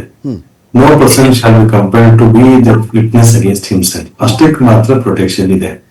ಬಟ್ ಅದನ್ನ ಬಿಟ್ಟು ತನಿಖಾಧಿಕಾರಿಗಳು ಇದೇ ತರ ತನಿಖೆ ಮಾಡ್ಬೇಕು, ಅದನ್ನ ಮಾಡಬಾರ್ದು, ಇದನ್ನ ಮಾಡಬಾರ್ದು ಅಂತ ಹೇಳೋದು ತಪ್ಪಾಗ್ತದೆ. ಆ ರೀತಿ ಕಾನೂನಲ್ಲಿ ಅವಕಾಶ ಇಲ್ಲ. ಇದು ಒಂದು. ಮತ್ತೆ ಎರಡನೇ ವಿಚಾರವಾಗಿ, ಇವತ್ತು ಕೋರ್ಟ್ ನಲ್ಲಿ ಆಗಿರೋ ವಾದ ವಿವಾದಗಳನ್ನು ಪರಿಶೀಲನೆ ಮಾಡಿದಾಗ ನಮ್ಮನ್ನು ತನಿಖೆ ಮಾಡಿ ಅಥವಾ ಮಾಡಬೇಡಿ ಅನ್ನೋದಕ್ಕೆ ಪ್ರಶ್ನೆ ಅದರಲ್ಲಿ ಬಂದಿರಲಿಲ್ಲ. ವಾದ ವಿವಾದಗಳಲ್ಲಿ ಬಂದಿರೋದಿಷ್ಟೇ, ಒಂದು ನಾನ್ ಕಾಗ್ನಿಸಬಲ್ ಅಫೆನ್ಸಿಗೆ ಸಂಬಂಧಪಟ್ಟಂಗೆ ಅದಕ್ಕೊಂದು ಪ್ರಕ್ರಿಯೆ ಇದೆ. ಯಾವ ರೀತಿ ಕಂಪ್ಲೇಂಟ್ ಹೋಗ್ಬೇಕಂತಂದ್ರೆ ಅದಕ್ಕೆ ಪ್ರೊಸೀಜರ್ ಅಂತ ಏನಿದೆ ಅಂದ್ರೆ, ಒಂದು ಜುಡಿಷಿಯಲ್ ಮ್ಯಾಜಿಸ್ಟ್ರೇಟ್ ಅಂತ ಹೇಳ್ತಾರೆ, he has to pass a detailed order, speaking order ಬರೀಬೇಕು.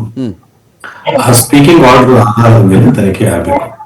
ಈ ಕೇಸ್ ನಲ್ಲಿ judicial magistrate has not passed any speaking order before taking or referring the matter for the investigation.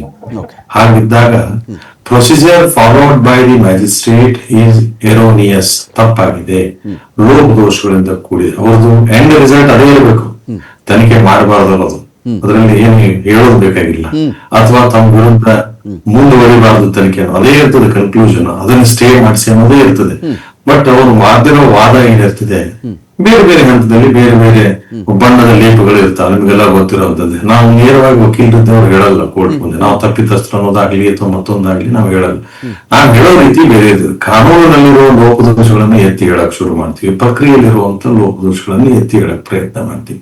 ಆ ರೀತಿ ಇಲ್ಲೂ ಕೂಡ ಕಾನೂನಿನ ಪ್ರಕ್ರಿಯೆ ಪಾಲನೆಯಲ್ಲಾಗಿರುವಂತ ಲೋಪದೋಷಗಳನ್ನ ಎತ್ತಿ ತೋರಿಸಿ ಅದನ್ನ ಅದರ ಆಧಾರದ ಮೇಲೆ ಇವತ್ತು ಒಂದು ಹಂತದಲ್ಲಿ ತಡೆಯಾಜ್ಞೆ ಪಡೆಯಲಾಗಿದೆ. ಮತ್ತು ಅದರಲ್ಲಿ ಪ್ರಕ್ರಿಯೆ ಲೋಪದೋಷಗಳು ಮೇಲ್ನೋಟಕ್ಕೆ ಕೋರ್ಟಿಗೆ ಮನವರಿಕೆ ಆಗಿರೋದ್ರಿಂದ ಕಂಡು ಬಂದಿರೋದ್ರಿಂದ ಈ ಆದೇಶವನ್ನು ಮಾಡಲಾಗಿದೆ.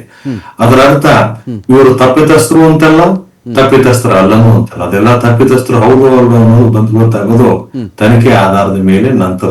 ಬಟ್ ಅಲ್ಲಿವರೆಗೆ ತನಿಖೆಗೆ ಇವ್ರು ಬಿಡ್ತಾರೋ ಇಲ್ವೋ ಅನ್ನೋದು ಅದು ಒಂದು ಯಕ್ಷ ಪ್ರಶ್ನೆ. ಅಖಾಡ ಬಿಗ್ ಫೈಟ್ ವಿಶೇಷ ಮತ್ತೆ ಮುಂದುವರಿಸ್ತಾ ಇದ್ದೀನಿ. ಈಗ ನಾನು ನಾಗರಾಜ್ ಸರ್ ನಿಮ್ಮನ್ನು ಕೇಳ್ತೀನಿ, ಇಡೀ ಒಂದು ಕೇಸಲ್ಲಿ ಈಗ ಮಟ್ಟಣ್ಣನವಂತ ಕನ್ಸಿಡರ್ ಮಾಡಿದ್ರೆ ಪೊಲೀಸ್ ಅಧಿಕಾರಿ ಕೆಲಸ ಮಾಡಿದಂಥ ವ್ಯಕ್ತಿ ಮಟ್ಟಣ್ಣನವರು. ಆ ನಂತರದಲ್ಲಿ ಇನ್ನೊಂದು ಕಡೆ ಚೆಕ್ ಮಾಡಿ ಅವ್ರಿಗೂ ಒಂದು ದೊಡ್ಡ ಲಾಯರ ಸಪೋರ್ಟ್ ಕೂಡ ಒಂದು ಕಡೆ ಇತ್ತು, ತಿಳುವಳಿಕೆ ಇರುತ್ತೆ, ಕಾನೂನು ತಿಳುವಳಿಕೆ ಇರುತ್ತೆ. ಇನ್ನೊಂದು ಕಡೆ ವಿಠಲಗೌಡ ಅಂತ ಬಂದಾಗಲೂ ಅವರು ಒಂದಷ್ಟು ವಿಚಾರಗಳಲ್ಲಿ ಹೋರಾಟ ಮಾಡಿ ಒಂದಷ್ಟು ಜ್ಞಾನ ಅವ್ರಿಗೂ ಇರುತ್ತೆ. ಇನ್ನೊಂದು ಕಡೆ ನಾವು ಚೆಕ್ ಮಾಡ್ಕೊಂಡು ಬಂದಾಗ ಬೇರೆ ತಿಮರೋಡಿ ಎಕ್ಸೆಟ್ರಾ ಹೋರಾಟಗಾರರು, ಪಕ್ಷ ಅನೇಕ ಕೇಸ್ಗಳಲ್ಲಿ ನೋಡ್ಕೊಂಡು ಬಂದಿರ್ತಾರೆ. ಇವರೆಲ್ಲ ನಮಗೇನೂ ಕಾನೂನು ಅರಿವಿರಲಿಲ್ಲ, ಇಲ್ಲ ಈ ಒಂದು ವಿಚಾರದಲ್ಲಿ ನಮ್ಗೆ ನ್ಯಾಯ ಸಿಗಬೇಕು ಅಂಥೇಳಿ ಚಿನ್ನಯ್ಯ ನಾನು ಹೋತಿದ್ದೆ ಅನ್ನೋ ವಿಚಾರ ನಮ್ಮ ಕಿವಿಗೆ ಬಿದ್ದು ಆ ಚಿನ್ನ ನಾವು ಮುಂದೆ ಕಳಿಸಿದ್ವಪ್ಪ. ಆ ಮನುಷ್ಯನಿಗೆ ನೈತಿಕ ಮಾನಸಿಕ ಸ್ಥೈರ್ಯ ತುಂಬತಕ್ಕಂಥ ಕೆಲಸ ಅಷ್ಟೇ ನಾವು ಮಾಡಿದ್ದು. ಇದಕ್ಕೆ ನಮ್ಮನ್ನ ಯಾಕೆ ವಿಚಾರಣೆ ಮಾಡ್ತಾ ಇದ್ದಾರೆ ಇವರು ಅನ್ನೋ ಆಯಾಮ ಇದರಲ್ಲಿ ಇದೆಯಾ ಅಂತ ನೋಡಿ. ಚಿನ್ನಯ್ಯನಿಗೆ ಎಷ್ಟು ಜನ ಬಚ್ಚ ಇಲ್ಲ, ಎಷ್ಟು ಜನ ನೆಂಟರಿಲ್ಲ, ಎಷ್ಟು ಜನ ಇಷ್ಟರಿಲ್ಲ. ಇವರೇ ಇಷ್ಟು ಸೆಲೆಕ್ಟೆಡ್ ಪೀಪಲ್ ಯಾಕೆ? ಇವ್ರದ್ದು ಇತಿಹಾಸ ಪೂರ್ವಾಪರಗಳನ್ನು ವೆರಿಫೈ ಮಾಡಿ. ನೀವು ಮಟ್ಟಣ್ಣನವರು ಹೇಳಿದ್ರಿ, ಮಟ್ಟಣ್ಣ ಪೊಲೀಸ್ ಆಫೀಸರ್, ವರದಿ ಹಾಕೊಂಡಿದ ತಕ್ಷಣ ಅವ್ನು ಪೊಲೀಸ್ ಆಫೀಸರ್ ಆಗಕ್ಕೆ ಸಾಧ್ಯ ಇಲ್ಲ. ಯೂನಿಫಾರ್ಮ್ ಹಾಕೊಂಡ್ರೆ ಅರ್ಥ ಆಯ್ತೇನು? ಆದರೆ ಅವ್ನು ಮಾಡಿದ ಕೆಲಸ ಏನು? ಬಾಂಬ್ ಇಟ್ಟಿದ್ದು. ಅದು ಎಲ್ಲಿ ಅದು ಬಾಂಬ್ ಇಟ್ಟಿದ್ದು? ಶಾಸಕರ ಭವನ. ಹಾಗಂತಂದರೆ ಅರ್ಥ ಏನು? ಎಲ್ಲಿ ನೀವು ಕಾನೂನು ಮಾಡ್ತೀರಿ, ಒಂದು ಅಧಿಕಾರದ ಕೇಂದ್ರ ಬಿಂದು ಇದೆ, ಅಲ್ಲಿ ನೀವು ಬಾಂಬ್ ಇಡ್ತೀರಿ ಒಂದು ಅಧಿಕಾರಿಯಾಗಿ ಅಂದರೆ ನೀವು. ಭಗತ್ ಸಿಂಗ್ ಬಾಂಬ್ ಎಸ್ತಿದ್ರು ಸದನದಲ್ಲಿ ಅಂತ. ಭಗತ್ ಸಿಂಗ್ ಎಸ್ತಿದ್ರು, ಜಾಗೃತಿ ಮೂಡಿಸ್ಬೇಕಾಗಿತ್ತು, ವ್ಯವಸ್ಥೆ ವಿರುದ್ಧ ಕಿಚ್ಚಿತ್ತು ನನಗೆ ಅಂತ. ಭಗತ್ ಸಿಂಗ್ ಮಾಡಿದ್ದು ಯಾರ ವಿರುದ್ಧ? ಬ್ರಿಟಿಷ್. ಇಲ್ಲಿ ಏನಿದೆ, ಇದು ಡೆಮೋಕ್ರಸಿ ತಾನೆ. ನೀನು ಪ್ರಜೆ, ನೀನು ಒಂದು ಅಧಿಕಾರನೂ ಅನುಭವಿಸಿದ್ಯಾ ನಂತರದಲ್ಲಿ ರಾಜೀನಾಮೆ ಕೊಟ್ಟು, ಯಾವುದೋ ಚೇರ್ಮನ್ ಎಲ್ಲ ಆಗಿದ್ಯಾ. ಹಾಗಾದ್ರೆ ಅದೆಲ್ಲ ಸುಳ್ಳೇನಾ? ನಿನ್ನ ಒಂದು ಡೆಮೋಕ್ರೆಟಿಕ್ ರೈಟ್ ಇಂದಾನೇ ನೀನು ಆಗಿದ್ದು. ಅದೇ ಭಗತ್ ಸಿಂಗ್ ಆ ಥರ ಅಲ್ಲ, ನೇಣುಗಂಬಕ್ಕೆ ಹೋದ. ಇವ್ನು ನೇಣು ಹಾಕಿದ್ರೇನಾ? ನೇಣುಗಂಬಕ್ಕೆ ಹೋಗಿಲ್ಲ ಅವರು. ಇವನಿಗೆ ನೇಣು ಹಾಕಿದಾರ? ಫ್ರೀ ಆಗಿಬಿಟ್ಟಿದ್ದಾರೆ ಬಿಕಾಸ್ ಆಫ್ ಡೆಮೋಕ್ರಸಿ. ಏನು ಕಾನೂನಲ್ಲಿ ನಾವು ಇಷ್ಟೊತ್ತು ಮಾತಾಡಿದ್ವಲ್ಲ, one cannot be treated as an accused unless and until it's proven guilty ಅಂತ. ಇವ್ರಿಗೆ ಇಷ್ಟು ದಿನಗಳ ವಿಚಾರಣೆ ಮಾಡಿದ್ರು ನಾಗರಾಜ್ ಸರ್, ಇಷ್ಟು ದಿನಗಳ ವಿಚಾರಣೆ ಮಾಡಿದ್ರು ಕೂಡ ಇವ್ರನ್ನ ಯಾರು ಅರೆಸ್ಟ್ ಮಾಡೋ ಮಟ್ಟಕ್ಕೆ ಹೋಗಿಲ್ಲ, ಎಕ್ಸೆಪ್ಟ್ ಚಿನ್ನಯ್ಯ ಫಸ್ಟ್ ಬಂದು ನಾನು ಹೋದಿದ್ದು ನಾನು ಮಾಡಿದ್ದೆಲ್ಲ ಹೇಳಿದ್ರು ಕೂಡ ಇವರು ವಿಚಾರಣೆ ಕರೆದಿದ್ದಾರೆ. ಬುರುಡೆ ಎಲ್ಲ ತಗೊಂಡೋಗಿದ್ರಿ, ಯಾರ ಮನೇಲಿ ಬುರುಡೆ ಇಟ್ಟಿದ್ರಿ, ಬೆಂಗಳೂರಲ್ಲಿ ಎಲ್ಲಿತ್ತು, ಡೆಲ್ಲಿಲಿ ಎಲ್ಲಿತ್ತು, ಎಲ್ಲ ವಿಚಾರಣೆ ಮಾಡಿದ್ರು ಕೂಡ ಈ ಕೇಸ್ಗೆ ಸಂಬಂಧಪಟ್ಟಂತ ವಿಚಾರಣೆಗೆ ಇವರು ತಗೊಂಡಿಲ್ಲ. ತಿಮರೋಡಿ ಅಂತ ಬಂದಾಗ ಅಕ್ರಮ ಶಸ್ತ್ರಾಸ್ತ್ರ, ಅದು ಗನ್ ಸಿಕ್ತು, ಅದು ಸಿಕ್ತು, ಇದು ಸಿಕ್ತು, ಅದೆಲ್ಲ ಇರೋದು ಹೌದಾದ್ರು ಈ ಕೇಸಲ್ಲಿ ಇಲ್ಲಿವರೆಗೂ ಸೋಫಾರ್ ಇವ್ರನ್ನ ಅರೆಸ್ಟ್ ಮಾಡ್ತಾರೆ ಅಂತ ಅನಿಸಿಲ್ಲ ಇಲ್ಲಿ ಯಾರಿಗೂ ಕೂಡ. ನೋಡಿ ಅನ್ನಿಸ್ತಾ ಇದೆ, ಅದು ಯಾಕೆ ನೋಡಿ, ಒಂದು ತಿಳ್ಕೊಳ್ಳಿ, ಇದು ರ್ಯಾಮಿಫಿಕೇಶನ್ಸ್ ನೋಡಿ. ಡೆಲ್ಲಿಗೆ ಹೋಗಿದ್ದಾರೆ, ಇನ್ನೆಲ್ಲೋ ಚೆನ್ನೈಗೆ ಹೋಗಿದ್ದಾರೆ, ಇನ್ನೆಲ್ಲೋ ಬೇರೆ ಕೇರಳಗೆ ಹೋಗಿದ್ದಾರೆ ಅಂತ ಇಟ್ಕೊಂಡ್ರೆ ಮೇಲ್ನೋಟಕ್ಕೆ ಇಷ್ಟೊಂದು ಕಡೆ ಹೋಗ್ಬೇಕು ಪೊಲೀಸು, ಇಷ್ಟೊಂದು ಸಾಕ್ಷ್ಯಗಳ ಕಲೆಕ್ಟ್ ಮಾಡಬೇಕು. ಏನು ಓಪನ್ ಸೆಟ್ ಕೇಸ್ ಏನಿದೆ? ಇವತ್ತು ಬಂದ ಯಾರೋ ನಂದೊಂದು ಸಾಮಾನು ಕಳ್ತನ ಇದೆ ಸರ್, ಇದೊಂದು ಇನ್ವೆಸ್ಟಿಗೇಷನ್ ಮಾಡಿ ಅಂದರೆ ಸಾಮಾನು ಸಿಕ್ತು, ಕೇಸ್ ಕೋರ್ಟಿಗೆ ಕಳಿಸ್ತು, ಮುಗಿತೇನಾ? ಇಲ್ಲ, 20 ವರ್ಷ 15 ವರ್ಷ ಕೂಡ ಥ್ರೆಡ್ ಬೇರ್ ಒಂದು ಸ್ವಲ್ಪ ಒಂದು ಅಯೋಟ ಆಫ್ ಡೌಟ್ ಬಂದರೂ ಕೂಡ ಅದು ಬಿದ್ದೋಗುತ್ತೆ. ಅದನ್ನ ಗಮನದಲ್ಲಿ ಇಟ್ಕೊಂಡು ಇವ್ರಿಗೆ ಸಾಕಷ್ಟು ರಿಸೋರ್ಸ್ ಕೊಟ್ಟಿದ್ದಾರೆ, ಮ್ಯಾನ್ ಪವರ್ ಕೊಟ್ಟಿದ್ದಾರೆ, ಮನಿ ಪವರ್ ಕೊಟ್ಟಿದ್ದಾರೆ, ಒಂದು ಆಲ್ ಬೇಕಾದಂಥ ಅವ್ರದ್ದು ಏನು ನೆಸೆಸಿಟೀಸ್ ಇದೆ ಅದೆಲ್ಲ ಪ್ರೊವೈಡ್ ಮಾಡಿದ್ದಾರೆ SITಗೆ. ಆದ್ದರಿಂದ they must utilise it for the good. ಯಾವ ಮಟ್ಟದಲ್ಲಿ ಅಂತ ಹೇಳಿದ್ರೆ, ಬಿಕಾಸ್ ಸರ್ಕಾರಕ್ಕೂ ಒಂದು ರೀತಿ ಮುಜುಗರ ಆಗಿದೆ, ಜನಗಳಿಗೂ ಕೂಡ ಒಂಥರ ಭಯ ಆಗಿದೆ. ಆಮೇಲೆ ಅಲ್ಲಿ ಒಂದು ಆರ್ಗನೈಸೇಷನ್ ಇದೆ, ಒಂದು ದೇವಸ್ಥಾನದ ಟ್ರಸ್ಟ್ ಇದೆ, ಇನ್ನೊಂದಿದೆ, ಮತ್ತೊಂದಿದೆ, ಅದಕ್ಕೆ ಆದಂಥ ಒಂದು ಪ್ರತಿಷ್ಠೆ ಇದೆ. ಈ ಎಲ್ಲವನ್ನು ಮನಸ್ಸಲ್ಲಿಟ್ಕೊಂಡು ಗಮನದಲ್ಲಿಟ್ಕೊಂಡು ಸರ್ಕಾರ ಮಾಡಿದಂಥ ಒಂದು ಪ್ರಕ್ರಿಯೆ ಇದು. ಇನ್ವೆಸ್ಟಿಗೇಷನ್ ಅಂದರೆ ಯಾವುದು ಕ್ರೈಮಲ್ಲಿ it is the duty of the state to protect the life and property of the citizens state, I mean the citizen of the state. ಇಲ್ಲಿ ಬಂದಿರೋದು ಒಂದು ಸಂಸ್ಥೆದಷ್ಟೇ ಅಲ್ಲ, ಒಬ್ಬ 100 ಹೆಣಗಳದ್ದು ಪತ್ತೆ ಮಾಡಬೇಕಾಗಿದೆ. ಹಾಗಾದರೆ ಅದು ಲೈಫಲ್ಲೇನದು? ತಲೆ ಬುರುಡೆ ಸಿಕ್ಕಿದ ಮೇಲೆ ಅದು ಯಾರ್ದಂತ ಪತ್ತೆ ಮಾಡಬೇಕಲ್ಲ, ಸೈಂಟಿಫಿಕ್ ಆಗಿ ಮಾಡ್ತಾ ಇದ್ದಾರೆ ಅವರು. ಅದು ನೀವು FSL ಕಳಿಸಿದ್ರೆ ಗೊತ್ತಾಗುತ್ತೆ. ಒಂದು ಬಾಡಿ ಕಳಿಸಿದ್ರೆ ಒಂದು ಮೆಟೀರಿಯಲ್ ಕಳಿಸಿದ್ರೆ ಅದು ಇವತ್ತಿನ ಒಂದು ನಮ್ಮ ರಿಸೋರ್ಸ್ ಪ್ರಕಾರ, ಹ್ಯೂಮನ್ ರಿಸೋರ್ಸ್ ಪ್ರಕಾರ ಬಹಳ ದಿವಸ ಹಿಡಿತದೆ. ಯಾಕಂದ್ರೆ limited people are working on that subject. Okay. ನಮ್ಮ ಹಾಗೆ ಎಲ್ಲಂದ್ರಲ್ಲಿ ಲಾಠಿ ಹಿಡ್ಕೊಂಡು ಹೋಗಿ ಬಂದೋಬಸ್ತ್ ಮಾಡ್ಲಿಕ್ಕೆಲ್ಲ ಅವ್ರು ಇರೋದು. ಓಕೆ. ಟೆಕ್ನಿಕಲ್ ಆಗಿ ಮಾಡಬೇಕು, ಮತ್ತೆ ಪ್ರೊಸೀಜರ್ ಫಾಲೋ ಮಾಡಬೇಕು. Scrupulously they should follow the steps. Scientific ಒಂದು ರಿಸಲ್ಟ್ ಬರಬೇಕಾದ್ರೆ ಅವನು ನಾಳೆ ದಿವಸ ಕೋರ್ಟ್ ಮುಂದೆ ಬಾಕ್ಸಲ್ಲಿ ಹಾಕಿದಾಗ ವಕೀಲರಂತವ್ರಿಗೆ ಕೇಳ್ತಾರೆ, ಪ್ರೊಸೀಜರ್ ಏನು ಮಾಡಿದ್ರಿ, ಎಷ್ಟು ಸತಿ ಟೆಸ್ಟ್ ಮಾಡಿದ್ರಿ, ವಾಟ್ ಆರ್ ದ ಕನ್ಕ್ಲೂಷನ್, 3 ಸಾರಿ ಒಂದೇ ಸಾರಿ ಒಂದೇ ರಿಸಲ್ಟ್ ಬಂತಾ, ಏನು ಬಂತು ಎಲ್ಲ ಕೇಳಿದಾಗ ಬೆಬ್ಬೆ ಅನ್ನಕ್ಕಾಗಲ್ಲ. ಬೆಬ್ಬೆ ಅಂದ್ರೆ ಹೋಯ್ತು.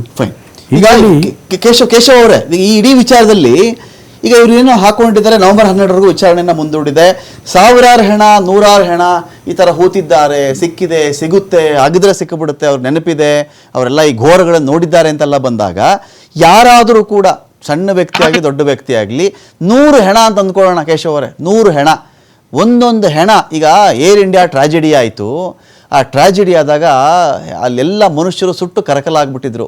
ಅವ್ರನ್ನ DNA ಪರೀಕ್ಷೆ ಮಾಡಿ, ಕ್ಷಿಪ್ರವಾಗೆಲ್ಲ ಮಾಡಿ, ಅವ್ರ ಫ್ಯಾಮಿಲಿಯವ್ರನ್ನ ಕರೆಸಿ ಅವ್ರಿಗೆ DNA ಮ್ಯಾಚ್ ಮಾಡಿಕೊಂಡು ಯಾರು ಏನು ಎತ್ತ ಎಲ್ಲ ಫ್ಯಾಮಿಲಿಯವ್ರು ಬಂದು ಟಿಕೆಟ್ ನಂಬರ್ ಇದ್ದು, ಸೀಟ್ ನಂಬರ್ ಇದ್ದು, ಇಂತಿಂಥ ಪ್ರಯಾಣಿಕರಿದ್ದರು, ಇಂಥದ್ದೇನೋ ಒಡವೆ ಹಾಕಿದ್ರು, ಹೀಗಿದ್ರು ಹಾಗಿದ್ರು, ಇದೆಲ್ಲ ಇದ್ದೇ ಟೈಮ್ ತಗೊಳ್ತು.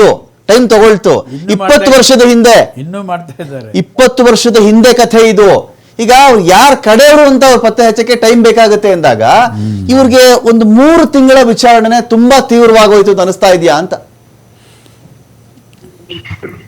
ಸರ್, ಅವರಿಗೆ ವಿಚಾರಣೆ 3 ತಿಂಗಳದ್ದು ತೀವ್ರವಾಯಿತು ಅಂತ ಹೇಳುವಂತ ನೋವಿಗಿಂತ ಅವರು ಯಾರ ಬಗ್ಗೆ ಏನು ಹೇಳ್ತಿದ್ರು, ಸುಳ್ಳು ಆರೋಪಗಳನ್ನು ಮಾಡ್ತಿದ್ರು, ಅವರನ್ನು ತನಿಖೆ ಮಾಡ್ಲಿಲ್ಲ ಅಥವಾ ಅವರಿಗೆ ಅವರನ್ನು ಬಂಧನ ಮಾಡ್ಲಿಲ್ಲ ಅಂತ ಹೇಳುವಂತ ನೋವು ಅವರಲ್ಲಿ ಕಾಡ್ತಾ ಇದೆ.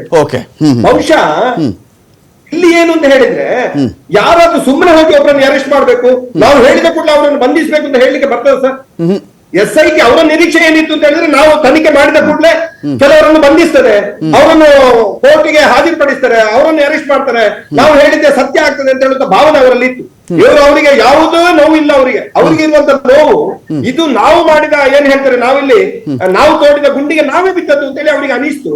ಸೊ ನನಗೆ ಇದ್ರಿಂದ ಒಮ್ಮೆ ಮುಕ್ತಿ ಪಡೆಯುವಂತ ದೃಷ್ಟಿಯಿಂದ ಅವರಿಗೆ ಹೋದ್ರು ಬಿಟ್ರೆ, ಅವ್ರು ಯಾವ ನೋವಿಂದು ಹೋಗಿದ್ದಲ್ಲ, ಯಾವ ಇದರಿಂದ ಅವರು ಇನ್ನೂ ಕೂಡ ಇದರಲ್ಲಿ ನೋಡಿ ಅನುಭವಿಸ್ಲಿಕ್ಕೆ ಇದೆ. ಅವರು ಇನ್ನೂ ಕೂಡ ಬರ್ತದೆ ಸರ್, ಕೆಲವೆಲ್ಲ ವಿಚಾರಗಳು ಇನ್ನೂ ಕೂಡ ಬರ್ತವೆ. ಸ್ವಲ್ಪ ಸಮಯ ಕಾಯುವ ನಾವು. ದೇವರ ನ್ಯಾಯಾಲಯದಲ್ಲಿ ಶಿಕ್ಷೆ ಕೊಟ್ಟದ್ದು ಕೊನೆ ತನಕ ಏನು ನಾವೀಗ ಮಾತಾಡ್ತೇವ ಇದೆಲ್ಲ ಬೇರೆ. I am very sorry to say this. ಯಾಕಂತ ಹೇಳಿದ್ರೆ ದೇವರಿಗೆ ಅವಮಾನ ಮಾಡಿದವರು ಇವರು, ಒಂದು ಧರ್ಮಪೀಠಕ್ಕೆ ಅವಮಾನ ಮಾಡಿದವರು ಇವರು. ಇವರಿಗೆ ದೇವರು ಕೊಡ್ತಾರೆ ಇಲ್ಲೋ ಸರ್? ನಮ್ಮ ಕಾನೂನು ಸಂವಿಧಾನ ಎಲ್ಲವನ್ನು ಬದಿಗಿಡುವ, ದೇವರ ಮುಂದಿನ ಸಂವಿಧಾನ ಬಹಳ ದೊಡ್ಡದು. ಇವ್ರು ಏನೆಲ್ಲ ಹೇಳಿದ್ರು, ಯಾವ ಭಾಷೆಗಳನ್ನು ಉಪಯೋಗ ಮಾಡಿದ್ರು, ಏನೆಲ್ಲ ನಾಟಕಗಳನ್ನ ಆಡಿದ್ರು, ಇದನ್ನೆಲ್ಲ ದೇವರು ನೋಡ್ತಾ ಇರ್ತಾರೆ. ಖಂಡಿತ ಆ ದೇವರ ನ್ಯಾಯಾಲಯದಲ್ಲಿ ಇವ್ರಿಗೆ ಶಿಕ್ಷೆ ಸಿಗ್ತದೆ ಸರ್. ಫೈನ್. ಈಗ ಸಂಕೇತ್ ಸರ್, ಇಂಥ ವಿಚಾರಗಳಲ್ಲಿ ಸರ್ ಒಂದು ಹೋರಾಟ ಅಂತ ಬಂದಾಗ ನಾವು ಎಣಿಸಿದಂತೆಯೇ ಎಲ್ಲ ಸಿಕ್ಬಿಡಲ್ಲ. ಒಬ್ಬ ಮನುಷ್ಯ ನಂಗೆ ನೀರು ಬೇಕು, ಇಲ್ಲೆಲ್ಲ ಬರಗಾಲ ಬಂದುಬಿಟ್ಟಿದೆ, ಒಂದು ಬಾವಿ ತೋಡಿದ್ರೆ ನೀರು ಬರುತ್ತೆ ಅಂದಾಗ ಅವನು ಹಾರೆ ಪಿಕಾಸಿ ಹಿಡ್ಕೊಂಡು ನಿಂತ್ಕೋಬೇಕಾಗತ್ತೆ ಸರ್. ಅದರಲ್ಲಿ ಬಂಡೆ ಸಿಕ್ಕಬಹುದು, ಕೆಲವೊಮ್ಮೆ ಮೃದುವಾದ ಮಣ್ಣು ಸಿಕ್ಕಬಹುದು, ಕೆಲವೊಮ್ಮೆ ಗಟ್ಟಿ ಮಣ್ಣು ಸಿಕ್ಕಬಹುದು.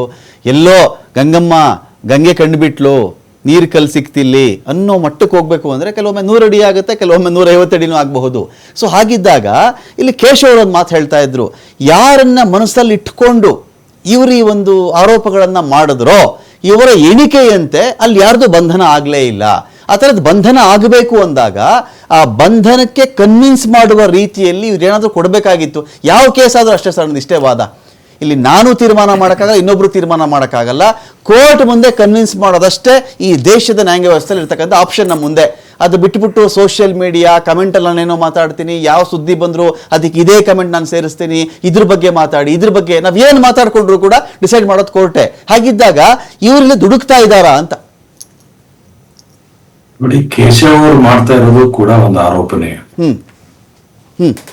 ಇವ್ರು ಕೇಶವ್ ಅವ್ರು ಏನ್ ಹೇಳ್ತಾ ಇದ್ರೆ, ಯಾರನ್ನೋ ಬಂಧಿಸ್ಬೇಕು, ಯಾರಿಗೋ ತೊಂದರೆಗೆ ಈಡು ಮಾಡಬೇಕು, ಅಥವಾ ಯಾರಿಗೋ ಬೇರೆ ಬೇರೆ ಆರೋಪಗಳನ್ನ ಮಾಡಿ ಅವ್ರ ಹೆಸರನ್ನ ಕೆಡಿಸ್ಬೇಕು ಅನ್ನೋದಾಗ್ಲಿ, ಅಥವಾ ಸ್ಥಳದ ಬಗ್ಗೆ ಹೆಸರು ಕೆಡಿಸ್ಬೇಕು ಅನ್ನೋದಾಗ್ಲಿ ಪ್ರಯತ್ನ ನಡೀತಾ ಇದೆ ಅಂತ ಏನ್ ಹೇಳ್ತಾರಲ್ಲ, ಇದು ಕೂಡ ಈ ಸದ್ಯದ ಮಟ್ಟಿಗೆ ಆರೋಪನೆ. ತನಿಖೆ ಆದ ನಂತರನೇ ಗೊತ್ತಾಗೋದು ಕೇಶವ್ ಆರೋಪದಲ್ಲಿ ಸತ್ಯಾಸತ್ಯತೆ ಎಷ್ಟಿದೆ, ಅಥವಾ ಕೇಶವರ ಆರೋಪದಲ್ಲಿ ಸತ್ಯತೆನೂ ಇರಬಹುದು, ಅಸತ್ಯತೆನೂ ಇರಬಹುದು.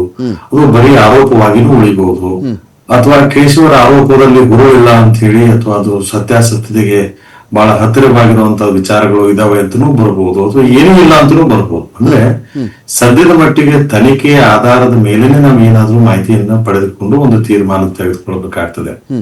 ಕೇಶವ್ ಅವ್ರು ಹೇಳ್ತಾ ಇರೋದಾಗ್ಲಿ, ಅಥವಾ ತಿಮ್ರೋಡಿ ಅವ್ರು ಹೇಳ್ತಾ ಇರೋದಾಗ್ಲಿ, ಅಥವಾ ಚಿನ್ನಯ್ಯ ಹೇಳ್ತಾ ಇರೋದಾಗ್ಲಿ, ಅಥವಾ ಆ ಕಡೆ ಸಂಬಂಧಪಟ್ಟವ್ರು ಯಾರಾದ್ರೂ ಹೇಳ್ತಿರೋದಾಗ್ಲಿ, ನೀವು ಹೇಳ್ತಿರೋದಾಗ್ಲಿ, ಇದು ಬರೀ ಹೇಳಿಕೆಗಳು ಮಾತ್ರ ಆಗ್ತವೆ ಹೊರತಾಗಿ ವರದಿ ಆಧಾರದ ಮೇಲೆ ಅದು ಒಪ್ಪುವಂತ ಒಂದು ಸಾಕ್ಷ್ಯ ಆಗುದಿಲ್ಲ, ಒಂದು ಒಪ್ಪುವಂತ ಒಂದು ಮಾಹಿತಿ ಆಗುದಿಲ್ಲ. ಹಾಗಾಗಿ ಈಗ ನೀವು ಯಾವ ರೀತಿ ಮಾತಾಡ್ತೀವಿ ಆ ರೀತಿ ಕೇಶವ್ ಅವರು ಮಾತಾಡ್ತಾರೆ. ಅಂದ್ರೆ ನಾಳೆ ಕೇಶವ್ ಅವ್ರನ್ನು ತನಿಖೆಗೆ ಒಳಪಡಿಸಬಹುದು. ಅವರು ಏನೋ ಕೆಲವೊಂದು ಮಾಹಿತಿಗಳನ್ನ ನೀವು ಹೇಳ್ತಾ ಇದ್ರಲ್ಲ, ಯಾಕಂದ್ರೆ ಅವ್ರು ಲೋಕಲೈಟ್, ನಾನು ಯಾಕೆ ಹೇಳ್ತಾ ಇದ್ರೆ ಅದು ಬಹಳ ಹತ್ತಿರದಿಂದ ಕಂಡವರು, ಅವರು ಬಹಳ ಹತ್ತಿರದಿಂದ ಎಲ್ಲ ಮಾಹಿತಿ ಇದ್ದವರು, ಆ ನಂತರ ಬೇರೆ ಬೇರೆ ಆಯಾಮಗಳಲ್ಲಿ ಬೇರೆ ಬೇರೆ ಮಾಧ್ಯಮಗಳಿಂದ ಮುಂದೆ ಮಾತನಾಡಿದವರು, ಏನೋ ತಾಲೂಕು ಪಂಚಾಯತ್ ಎಲ್ಲರದ್ದು ಒಂದು ಅಧ್ಯಕ್ಷರಿದ್ದವರು, ಗ್ರಾಮ ಪಂಚಾಯತ್ 2 ಸಲ ಕರೆದಿದ್ದಾರೆ ಅವ್ರನ್ನ. ಅಲ್ಲ, ಇನ್ನೂ ಒಂದು 10 ಸಲ ಕರಿಬಹುದು, ಯಾಕಂದ್ರೆ ಅವ್ರ ಸಮಗ್ರ ಮಾಹಿತಿ ಇರೋದ್ರಿಂದ. ಹಾಗಾಗಿ ಅವ್ರನ್ನ ಕರಿಬಹುದು, ಅವ್ರ ಬಗ್ಗೆ ಮಾಹಿತಿ ಪಡೆದುಕೊಳ್ಬಹುದು. ಅಕಸ್ಮಾತ್ ಅವ್ರ ಮಾಹಿತಿ ಸಮಂಜಸ ಅನಿಸ್ಲಿಲ್ಲ ಅಂದ್ರೆ, ಅವ್ರ ಬಗ್ಗೆ ಸಮಸ್ಯೆ ಬಂತು ಅಂದ್ರೆ ಅವ್ರನ್ನೂ ಅರೆಸ್ಟ್ ಮಾಡಬಹುದು, ಮತ್ತೊಬ್ಬರನ್ನು ಮಾಡಬಹುದು. ಅಂದ್ರೆ ನಾನು ಯಾಕೆ ಹೇಳ್ತಾ ಇದ್ದೀನಿ ಅಂದ್ರೆ ಅವ್ರನ್ನ ಅರೆಸ್ಟ್ ಮಾಡ್ತಾರೆ ಅಂತಲ್ಲ ನಾನು ಹೇಳ್ತಾ ಇರೋದು. ಅಂದ್ರೆ ಆ ತನಿಖೆ ಪ್ರಕ್ರಿಯೆಯಲ್ಲಿ ಏನೇನಾಗುತ್ತೋ ಏನೇನ್ ಬರುತ್ತೋ ಅದೆಲ್ಲ ವಿಚಾರಗಳು. ಬಟ್ ಸದ್ಯದ ಮಟ್ಟಿಗೆ ತನಿಖಾ ಹಂತದಲ್ಲಿ ಇದ್ದಾಗ ಎಲ್ಲ ಆರೋಪಗಳಾಗಿನೇ ಇರ್ತವೆ. ಆರೋಪಗಳು ವರದಿಗಳಾಗಿ ಪರಿವರ್ತನೆ ಆಗುವವರೆಗೆ, ತನಿಖಾ ವರದಿ ಆಗುವವರೆಗೆ ನಾವು ಏನೇ ಹೇಳೋದು ಕಷ್ಟ ಆಗ್ತದೆ ಅಂತ ನನ್ನ ಅಭಿಪ್ರಾಯ. Fine. Thank you Sanket sir, thank you Keshav ಅವರೇ, ಥ್ಯಾಂಕ್ ಯು ನಾಗರಾಜ್ ಸರ್, ಸಾಕಷ್ಟು ವಿಷಯಗಳ ಬಗ್ಗೆ ಮಾಹಿತಿ ಕೊಟ್ಟಿದ್ದೀರಿ. ಈ ಕೇಸಲ್ಲಿ ನವೆಂಬರ್ 12 ಅಂತೂ ಒಂದು ರೀತಿಯಲ್ಲಿ ಈ ವಿಚಾರಣೆಗೆ, ತನಿಖೆಗೆ, ನೋಟಿಸ್ಗಳಿಗೆ ಒಂದು ತಡೆ ಅಂತೂ ಸಿಕ್ಕಿದೆ. ಈ ಒಂದು ಕೇಸಲ್ಲಿ ಯಾರೇ ಏನೇ ಆರೋಪವನ್ನು ಮಾಡಿರಲಿ ಸತ್ಯ ಆಚೆ ಬರಬೇಕು. ಅವ್ರು ಹೇಳಿರೋ ಆರೋಪದ ವಿಚಾರಕ್ಕೆ ಸಂಬಂಧಪಟ್ಟಂತೆ ಒಂದು ರೀತಿಯಲ್ಲಿ ನಿಷ್ಕಳಂಕವಾಗಿ ಎಲ್ಲ ರೀತಿ ತನಿಖೆ ನಡೆಯಲಿ, ಸತ್ಯ ಒಂದು ಆಚೆ ಬರಲಿ, ಅಲ್ಲಿವರೆಗೂ ಸಾವಧಾನ ಇರಲಿ ಅಂತ ಹೇಳ್ತಾ ಡಿಬೇಟ್ ಮುಗಿಸ್ತಾ ಇದ್ದೀನಿ. ನಮಸ್ಕಾರ.